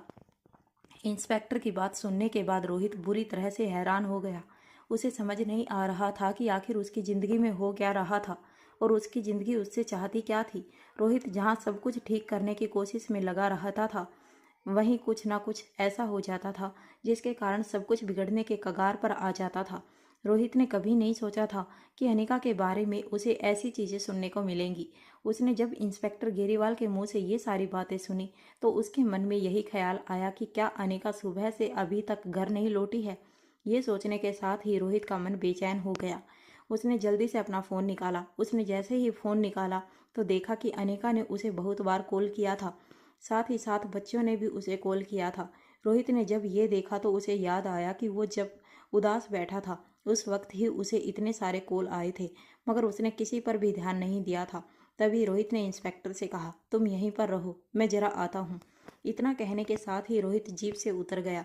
उसने अनिका के मोबाइल पर फ़ोन लगाया, मगर अनिका का फ़ोन बंद आ रहा था। उसे समझ नहीं आ रहा था कि अभी कुछ घंटे पहले जो अनिका उसे फ़ोन कर रही थी, अब अचानक से उसका फ़ोन बंद क्यों आ रहा है। रोहित ने 2 से 3 बार अनिका को फ़ोन लगाया, मगर अनिका का फ़ोन बंद ही आ रहा था। अब रोहित पूरी तरह से जल्ला गया। उसे अनिका की फिक्र होने लगी थी। तभी अचानक से रोहित ने कुछ ऐसा सोचा और बच्चों को कॉल लगाने लगा। वो इस वक्त रिया के फ़ोन पर कॉल लगा रहा था, मगर रिया फ़ोन नहीं उठा रही थी। इसके बाद बारी बारी रोहित ने अलेक्जेंडर और आर्यन को फ़ोन लगाया, मगर उन दोनों ने भी फ़ोन नहीं उठाया। अब रोहित यही सोचने लगा कि हो सकता है कि बच्चे स्वीट से बाहर हों। इधर दूसरी तरफ तीनों बच्चों ने चीफ सिक्योरिटी ऑफिसर को प्रेसिडेंशियल स्वीट के अंदर बुला लिया था। इस वक्त चीफ सिक्योरिटी ऑफिसर तीनों बच्चों के सामने सोफे पर बैठा हुआ था। तीनों बच्चे उसे घूर घूर कर देख रहे थे। उसे समझ नहीं आ रहा था कि आखिर बात क्या हो गई थी। तभी उसने गौर किया कि कमरे में ना तो कोई रोहित दिखाई दे रहा था और ना ही अनीका। तभी उसे ख्याल आया कि दोनों तो बाहर गए थे। तभी अलेक्जेंडर आगे आया और उसने चीफ सिक्योरिटी ऑफिसर को देखते हुए कहा, अंकल, हमें आपसे एक बहुत ही ज़रूरी बात करनी है, मगर ये बात सीक्रेट है और हम नहीं चाहते कि आप इस बात को किसी को भी बताएं। किसी को से मेरा मतलब है कि ये बात आप मम्मा को पता नहीं चलनी चाहिए और ना ही डैड और ना ही आप अपने किसी साथी को ये बात बताएंगे। हम आप पर भरोसा करके ये बात आपको बताना चाहते हैं। चीफ सिक्योरिटी ऑफिसर को समझ नहीं आया कि आखिर अलेक्जेंडर के कहने का क्या मतलब था। उसने मन पहले बहुत कुछ सोचा, मगर जब उसे कुछ समझ नहीं आया तो उसने अलेक्जेंडर से पूछा, ऐसी कौन सी बात है, मुझे बताओ, मैं किसी को नहीं बताऊंगा। अलेक्जेंडर ने थोड़ा सा इमोशनल होते हुए कहा, हमें आपकी एक मदद चाहिए और मैं जानता हूँ कि मैं जो मांग रहा हूँ वो बहुत आसान तो नहीं है, मगर बहुत मुश्किल भी नहीं है। हम तीनों को कुछ चाहिए और इसीलिए हमें आपकी मदद चाहिए। ये ना हम डैड को बता सकते हैं और ना ही हम मम्मा को बता सकते हैं, क्योंकि अगर हमने उन दोनों को बताया तो फिर वो हमें बहुत डांटेंगे और ऐसा भी हो सकता है कि वो हमारे कहीं भी आने जाने पर पाबंदी लगा दें, या ये भी हो सकता है कि वो हमें मनाली से सीधा दिल्ली भेज दें और हमारा वेकेशन पूरी तरह से बर्बाद हो जाए। इतना कहने के बाद अलेक्जेंडर चुप हो गया। चीफ सिक्योरिटी ऑफिसर अब यही सोच रहा था कि आखिर अलेक्जेंडर के कहने का क्या मतलब था। वो ऐसी कौन सी बात कहना चाहता था और वो उससे कैसी हेल्प चाहता था। ऑफिसर यही सोच रहा था। इतने में आर्यन आगे आकर बोला, अंकल, आपको हमसे वादा करना होगा। मैं जानता हूँ कि आप यही सोच रहे होंगे कि आखिर ऐसी कौन सी हेल्प हमें चाहिए, मगर आप हमारा यकीन कीजिए, हम जो भी कहेंगे वो ज़्यादा मुश्किल नहीं है। बस आपको हमारा साथ देना होगा। तो पहले आप प्रॉमिस कीजिए कि आप हमारा साथ देंगे, उसके बाद ही हम आपको वो बात बताएंगे। आर्यन ने जब ये कहा तो रिया भी आगे आकर बोली, प्लीज़ अंकल, देखिए, हम आपसे हेल्प मांग रहे हैं तो कुछ ना कुछ कारण ज़रूर होगा। हम आपको अपना मानते हैं और कहीं ना कहीं आप पर हमें भरोसा है। हम जानते हैं कि आप हमारी सुरक्षा अपनी जान से भी ज़्यादा करते हैं और आप पर डैड इसीलिए इतनी ज़्यादा भरोसा करते हैं। आपको पता है वो जितना भरोसा हम पर नहीं करते, मम्मा पर नहीं करते, उससे भी ज़्यादा भरोसा वो आप पर करते हैं। वो आपको बहुत मानते हैं। रिया को अपनी बात किस तरह से कहनी थी या किसी को बटर कैसे लगाना था वो अच्छी तरह से जानती थी, इसीलिए वो ये सारी बातें कह रही थी। उसके मुंह से जब चीफ सिक्योरिटी ऑफिसर ने ये सारी बातें सुनी तो उसे भी खुद पर प्राउड फील होने लगा। उसे यही लगने लगा कि उसका मालिक रोहित जो था वो सही में बहुत अच्छा था और चीफ सिक्योरिटी ऑफिसर मन ही मन यही सोच रहा था, वो आगे भी कभी रोहित का विश्वास नहीं तोड़ेगा और अपना फर्ज अच्छे से निभाएगा जैसा अब तक निभाता आ रहा था। मगर चीफ सिक्योरिटी ऑफिसर की समझ में ये नहीं आ रहा था कि आखिर तीनों बच्चे उससे कैसी मदद मांग रहे थे, मगर वो बिना जाने वादा भी नहीं कर सकता था, क्योंकि अगर उसने एक बार वादा कर दिया और अगर तीनों बच्चों ने उससे कुछ ऐसा मांग लिया जो वो नहीं कर सकता था तो फिर वो मुश्किल में पड़ सकता था। चीफ सिक्योरिटी ऑफिसर इस वक्त सही यही सोच रहा था। सिक्योरिटी ऑफिसर ने तीनों बच्चों की तरफ देखकर कहा, देखो बच्चों, आपने मेरे बारे में जो कुछ भी कहा या जो कुछ भी मेरे बारे में तारीफ की वो सब मेरा फ़र्ज है और मैं आगे भी अपना फ़र्ज ऐसे ही निभाता रहूँगा, आप सबका ख्याल ऐसे ही रखता रहूँगा। मगर आप जो मुझसे चाह रहे हैं वो मैं नहीं कर पाऊँगा। मैं बिना बात जाने आपको प्रॉमिस नहीं कर पाऊँगा कि मैं आपकी हेल्प कर पाऊँगा या नहीं। इसीलिए मेरी बात को समझो और मुझे वो बात बताओ कि आप लोग क्या चाहते हो। ये सुनते ही अलेक्जेंडर ने आगे आकर चीफ सिक्योरिटी ऑफिसर को देखते हुए कहा, अंकल, आप इतने घबरा क्यों रहे हैं? और तो और आप खुद सोचिए कि हम आपसे ऐसा क्या मांग लेंगे। हम तो अभी बच्चे हैं, हम बस वो चाहते हैं जो कोई बड़ा आदमी ही कर सकता है। और हम ये सारी बातें आपसे इसलिए नहीं कह रहे हैं क्योंकि आप हमारे सिक्योरिटी गार्ड हैं और आप हमारी रक्षा करते हैं, बल्कि हम आपके पास चलकर इसलिए आए हैं क्योंकि हम आपको एज ए गार्डियन देखते हैं। हम जो बात अपनी मम्मा और डैड से नहीं कह सकते वो हम आपको कहना चाहते हैं, इसीलिए हम आपको एज ए गार्डियन समझकर कुछ बताना चाहते हैं। इसीलिए हम चाहते हैं कि आप हमें पहले वादा कीजिए कि आप हमारी बात को नहीं टालेंगे। अलेक्जेंडर के चुप होते ही रिया और आर्यन ने भी कहा, अंकल प्लीज़ प्लीज़ हमारी बात मान लीजिए, क्योंकि हमारे पास वक्त बहुत कम है और हमें जो भी करना है वो डैड और मम्मा के आने से पहले ही करना है, इसीलिए ज़्यादा वक्त नहीं है। आप बात समझने की कोशिश कीजिए। चीफ सिक्योरिटी ऑफिसर को अब यही लगा कि उसे वादा कर देना चाहिए, क्योंकि उसे वो बात जाननी थी कि आखिर तीनों बच्चे उससे क्या मदद चाह रहे थे। और वो चीफ सिक्योरिटी ऑफिसर ये भी अच्छी तरह से जानता था कि वो तीनों बच्चों की मदद कैसे इनकार भी कर सकता था, क्योंकि उसे अंदर ही अंदर ये भी डर था कि अगर तीनों बच्चों में से किसी ने भी रोहित को ये कंप्लेंट कर दी तो फिर उसके लिए मुसीबतें बढ़ सकती थी, क्योंकि जब रोहित को पता चलेगा कि सिक्योरिटी ऑफिसर ने बच्चों की मदद करने से मना कर दिया था तो फिर रोहित उसके अच्छी तरह से खबर लेता। ऊपर से अब तो रोहित ने सिक्योरिटी ऑफिसर को ये भी कह रखा था कि अलेक्जेंडर और आर्यन प्रेसिडेंशियल स्वीट से अगर बाहर जाना चाहते हैं तो वो जा सकते हैं, वो उन्हें ना रोके। इस कारण से सिक्योरिटी ऑफिसर यही सब सोचते हुए तीनों बच्चों की तरफ देखकर बोला, ठीक है, मैं आप तीनों से प्रॉमिस करता हूँ कि अगर आपकी बात सुनने के बाद मुझे लगा कि मैं आपका काम कर सकता हूँ तो मैं ज़रूर करूँगा, मैं आपकी मदद ज़रूर करूँगा, मैं आपसे प्रॉमिस करता हूँ। जैसे ही चीफ सिक्योरिटी ऑफिसर के मुंह से ये बात निकली तीनों बच्चे खुश हो गए। वो इतने ज़्यादा खुश हो गए कि वो खुशी के मारे उछलने लगे। तीनों बच्चों की खुशी देखकर चीफ सिक्योरिटी ऑफिसर दंग रह गया। उसे समझ नहीं आ रहा था कि आखिर उसने प्रॉमिस करके ऐसा क्या कर दिया था, मगर वो तीनों बच्चे ही जानते थे कि चीफ सिक्योरिटी ऑफिसर ने अपना प्रॉमिस देकर बहुत बड़ा काम कर दिया था। चीफ सिक्योरिटी ऑफिसर अभी कुछ कहता, इतने में अलेक्जेंडर ने कहा, अंकल हम वापस से गुलेरिया हाउस जाना चाहते हैं, मगर आपके साथ। इतना कहकर अलेक्जेंडर चुप हो गया। चीफ सिक्योरिटी ऑफिसर ने जब ये बात सुनी तो उसके रोंगटे खड़े हो गए। वो अपनी जगह से उठ खड़ा हुआ। उसने अलेक्जेंडर, आर्यन और रिया की तरफ देखकर कहा, वट, आप ये क्या कह रहे हैं? आपको पता भी है आप ये जो कुछ भी कह रहे हैं वो इम्पॉसिबल है, इम्पॉसिबल। तभी रिया ने आगे बढ़कर कहा, नहीं अंकल, ये इम्पॉसिबल नहीं है। आपको याद ही होगा पिछली बार हम अकेले वहाँ पर चले गए थे, मगर हम पिछली बार वाली गलती नहीं दोहराना चाहते। इस बार हम चाहते हैं कि आप हमारे साथ चलें, ताकि अगर कोई खतरा हो तो फिर हमें प्रोटेक्शन आप दे सकें और आप हमारी रक्षा कर सकें।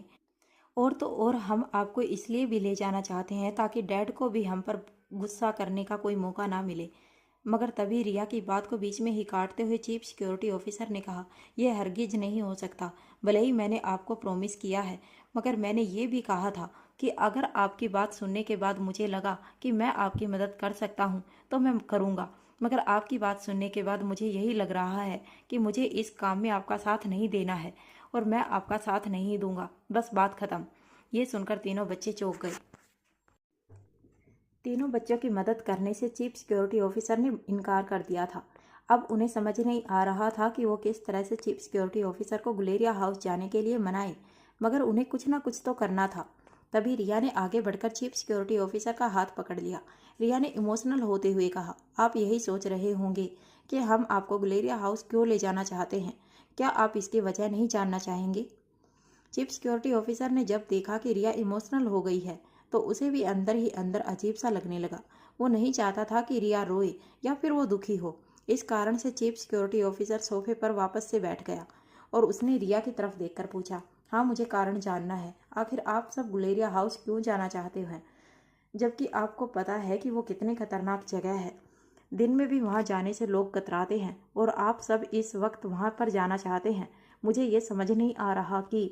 तभी आर्यन आगे आकर बोला, क्योंकि हमारा कुछ सामान वहाँ पर छूट गया है। आर्यन जानता था कि अभी थोड़ी देर पहले अलेक्जेंडर ने उसे जिस तरह से प्लान समझाया था उसे उसी के मुताबिक कहना था। तीनों बच्चों को पता था कि उन्हें अब आगे कैसे सिचुएशन को हैंडल करना था। ये बात अभी कुछ देर पहले ही अलेक्जेंडर ने दोनों भाई और बहन को समझा दिया था। आर्यन ने उसी को फॉलो करते हुए कहा था।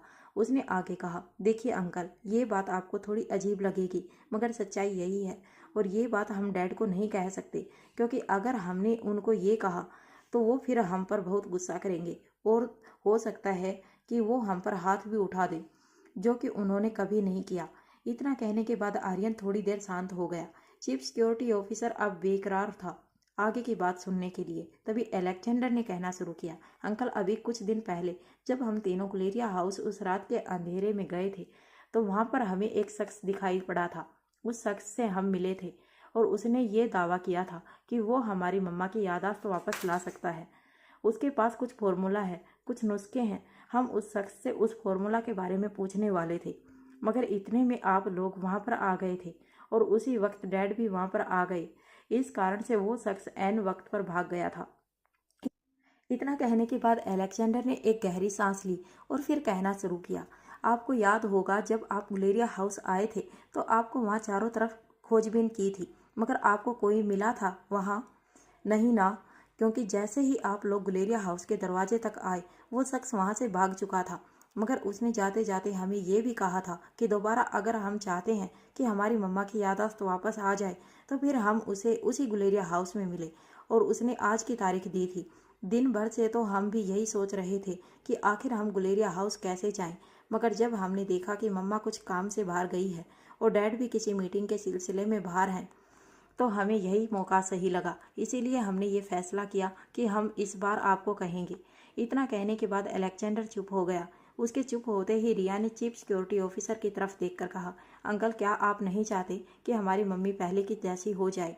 क्या आप नहीं चाहते कि उनकी याददाश्त वापस आ जाए? क्या आप ये नहीं चाहते कि मम्मा वापस से डॉक्टर अमृता बनकर लोगों की मदद करे? आपको पता है आज कितने ही लोग जिंदगी और मौत से जूझ रहे हैं क्योंकि उनका इलाज करने के लिए डॉक्टर अमृता नहीं है। और आप लोगों को छोड़िए, हमारे सनी चाचू को किस हालत में है, क्या आपको ये नहीं पता? आई नो कि आपको ज़रूर पता होगा, और आप ये बात अच्छी तरह से जानते हैं कि डॉक्टर ने भी ये कह दिया है कि अगर डॉक्टर अमृता होती तो सनी चाचू आज बिल्कुल ठीक होते और हमारे बीच होते। तो क्या आप ये नहीं चाहते कि मम्मा ठीक हो जाए और डॉक्टर अमृता वापस से आ जाए और वो हमारे सनी चाचू को ठीक कर दे? बताइए। तीनों बच्चों ने धीरे धीरे जाल बुनना शुरू कर दिया था। वो अपनी बातों में सिक्योरिटी ऑफिसर को लाने की पूरी तरह से कोशिश कर रहे थे, मगर चीफ सिक्योरिटी ऑफिसर भी कम नहीं था। वो खतरे को अच्छी तरह से भांप चुका था। वो जानता था कि इस वक्त गुलेरिया हाउस जाना खतरे से खाली नहीं था, और वो भी तीनों बच्चों के साथ। वो यही सोच रहा था कि आखिर वो क्या कहे। इतने में उसने तीनों बच्चों की तरफ देखकर कहा, आपकी बातें बिल्कुल सही हैं, मगर मेरी ये नहीं समझ में आ रहा है कि आप किसके बारे में बात कर रहे हैं, क्योंकि हमने जब गुलेरिया हाउस पर छानबीन की थी तो हमें वहाँ पर कोई नहीं मिला था, और मुझे तो डाउट है कि अगर आपको वहाँ कोई मिला होगा तो ज़रूर वो कोई बुरा आदमी होगा। ये सुनने के बाद तीनों बच्चे एक दूसरे को देखने लगे। तीनों ने एक साथ कहा, नहीं अंकल, वो कोई बुरा आदमी नहीं है, और आपको जिस शख्स के बारे में हम बता रहे हैं उस पर हमें पूरा भरोसा है। मानते हैं कि हम बच्चे हैं, मगर हमें किसी भी इंसान को परखना आता है। और तो और आप खुद सोचिए कि हम ये सब क्यों कह रहे हैं अपनी मम्मा के लिए। तो क्या आपका ये फ़र्ज नहीं बनता कि आप भी हमारी इसमें थोड़ी मदद करें? तीनों बच्चों ने जब ये कहा तो चीफ सिक्योरिटी ऑफिसर ने तीनों से पूछा, तो फिर आप मुझे एक बात बताओ, ये बात आप रोहित सर से क्यों नहीं बता रहे? रोहित सर भी तो आपकी मदद करेंगे, बल्कि वो तो और भी ज़्यादा खुश हो जाएंगे जब उनको पता चलेगा कि गुलेरिया हाउस में आपको कोई ऐसा शख्स मिला था जो अनिका मैडम की याददाश्त वापस लाने का दावा कर रहा है। तो फिर आप ये सब अपने डैड को क्यों नहीं बताते? रिया और आर्यन को समझ नहीं आ रहा था कि वो इस सवाल का क्या जवाब दे, क्योंकि दोनों ने इस सवाल के बारे में एक्सपेक्ट नहीं किया था। मगर अलेक्जेंडर ने पहले ही ये सोच लिया था कि अगर उससे ये सवाल पूछा जाएगा तो वो क्या कहेगा। इस कारण से उसने तुरंत जवाब दिया, इसका कारण वो आदमी है। वो आदमी वहाँ छुप कर रहता है और वो नहीं चाहता कि वो किसी की भी नज़रों में आए, क्योंकि वो बहुत बड़ा साइंटिस्ट है और वो पब्लिक में आकर सबको अपना चेहरा नहीं दिखाना चाहता है, और ना ही अपने बारे में किसी को बताना चाहता है, क्योंकि उसके बहुत सारे दुश्मन हैं और वो हमारी मदद करने के लिए इसीलिए भी रेडी है, क्योंकि एक बार उसकी जान हमारी मम्मा ने बचाई थी। इसीलिए जब उसे पता चला कि हमारी मम्मा की ऐसी हालत हो गई है तो उसने सोचा कि इस एहसान को वो हमारी मम्मा की याददाश्त वापस लाकर चुका दे। आप तो समझ रहे होंगे, और आप जानते ही हैं कि अगर हमने ये बात डैड को बताई तो फिर डैड पहले छानबीन करेंगे, उसके बारे में पूछताछ करेंगे, चारों तरफ उस शख्स के बारे में पूछताछ करेंगे। डैड पता लगाने की कोशिश करेंगे कि आखिर वो कौन है, कहाँ से आया है, उसका अतीत क्या रहा है, और यही चीज़ वो नहीं चाहता। इस कारण से उसने हमें ये कहा था कि ये बात हम किसी को ना बताएं, यहाँ तक कि हम आपको भी ये बात ना बताएं। जब उसे ये पता चलेगा तो उसे बहुत बुरा लगेगा, और तो और हो सकता है कि वो हमारी मदद ना करे। इसीलिए हम आपसे बस रिक्वेस्ट करते हैं कि अगर हमने भरोसा करके ये बात आपको बताई है तो प्लीज़ आप हमारी मदद कीजिए, प्लीज़। इतना कहने के साथ ही अलेक्जेंडर ने हाथ जोड़ लिए। उसके ऐसा करते ही रिया भी हाथ जोड़ते हुए बोली, ये सब हम बस अपनी मम्मा के लिए कर रहे हैं। प्लीज़ हमारी मम्मा के लिए आप इतना कर दीजिए।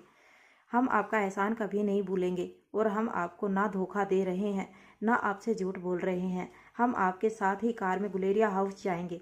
हम उस शख्स से मिलेंगे और फिर 1 घंटे के अंदर वापस आ जाएंगे, प्रोमिस।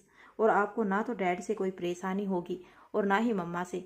आपकी जॉब भी खतरे में नहीं जाएगी, इसकी गारंटी हम लेते हैं, क्योंकि जब तक मम्मा और डैडी आएंगे तब तक हम वापस लौट आएंगे। तभी सिक्योरिटी ऑफिसर ने पूछा, और अगर तब तक हम ना लौटे तो?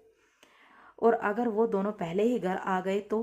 तभी आर्यन ने तपाक से कहा, तो फिर हम घर आकर बता देंगे कि हम आपके साथ कहीं बाहर घूमने गए थे। हमने आपको बहुत इंसिस्ट किया कि यहीं पास में जो मार्केट है वहाँ पर जो मेला लगा है वहीं हम घूमने के लिए गए थे। हमें बहुत मन था। और तो और आप इसकी जरा भी चिंता मत कीजिए, क्योंकि रिया है ना, ये सब संभाल लेगी।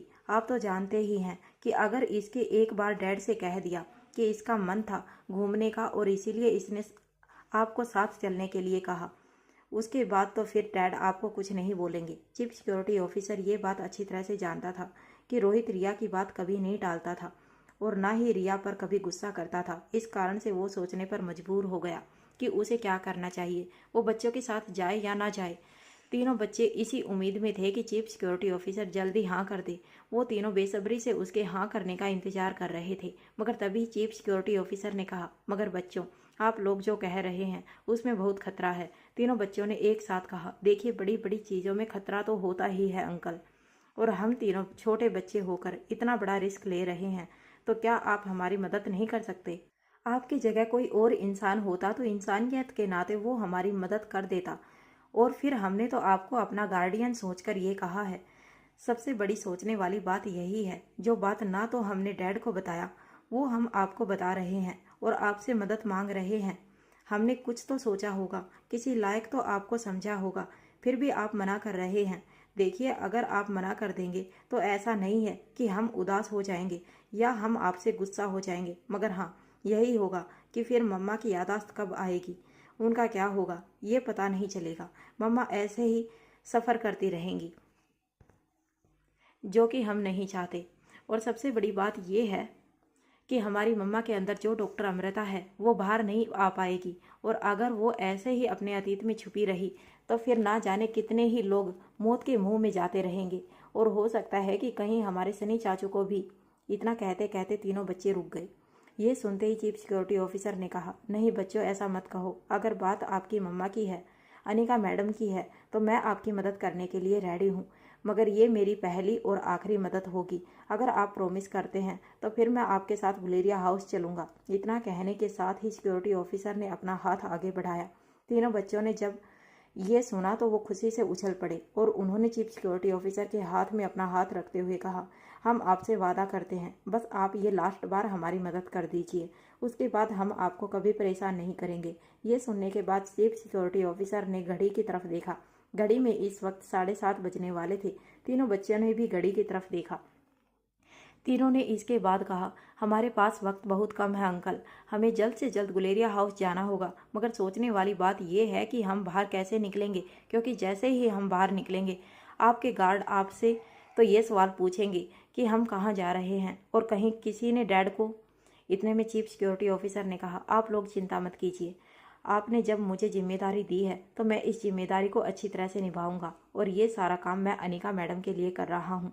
मैं यही चाहता हूँ कि उनकी यादाश्त वापस आ जाए। मैं बाहर सब कुछ संभालता हूँ।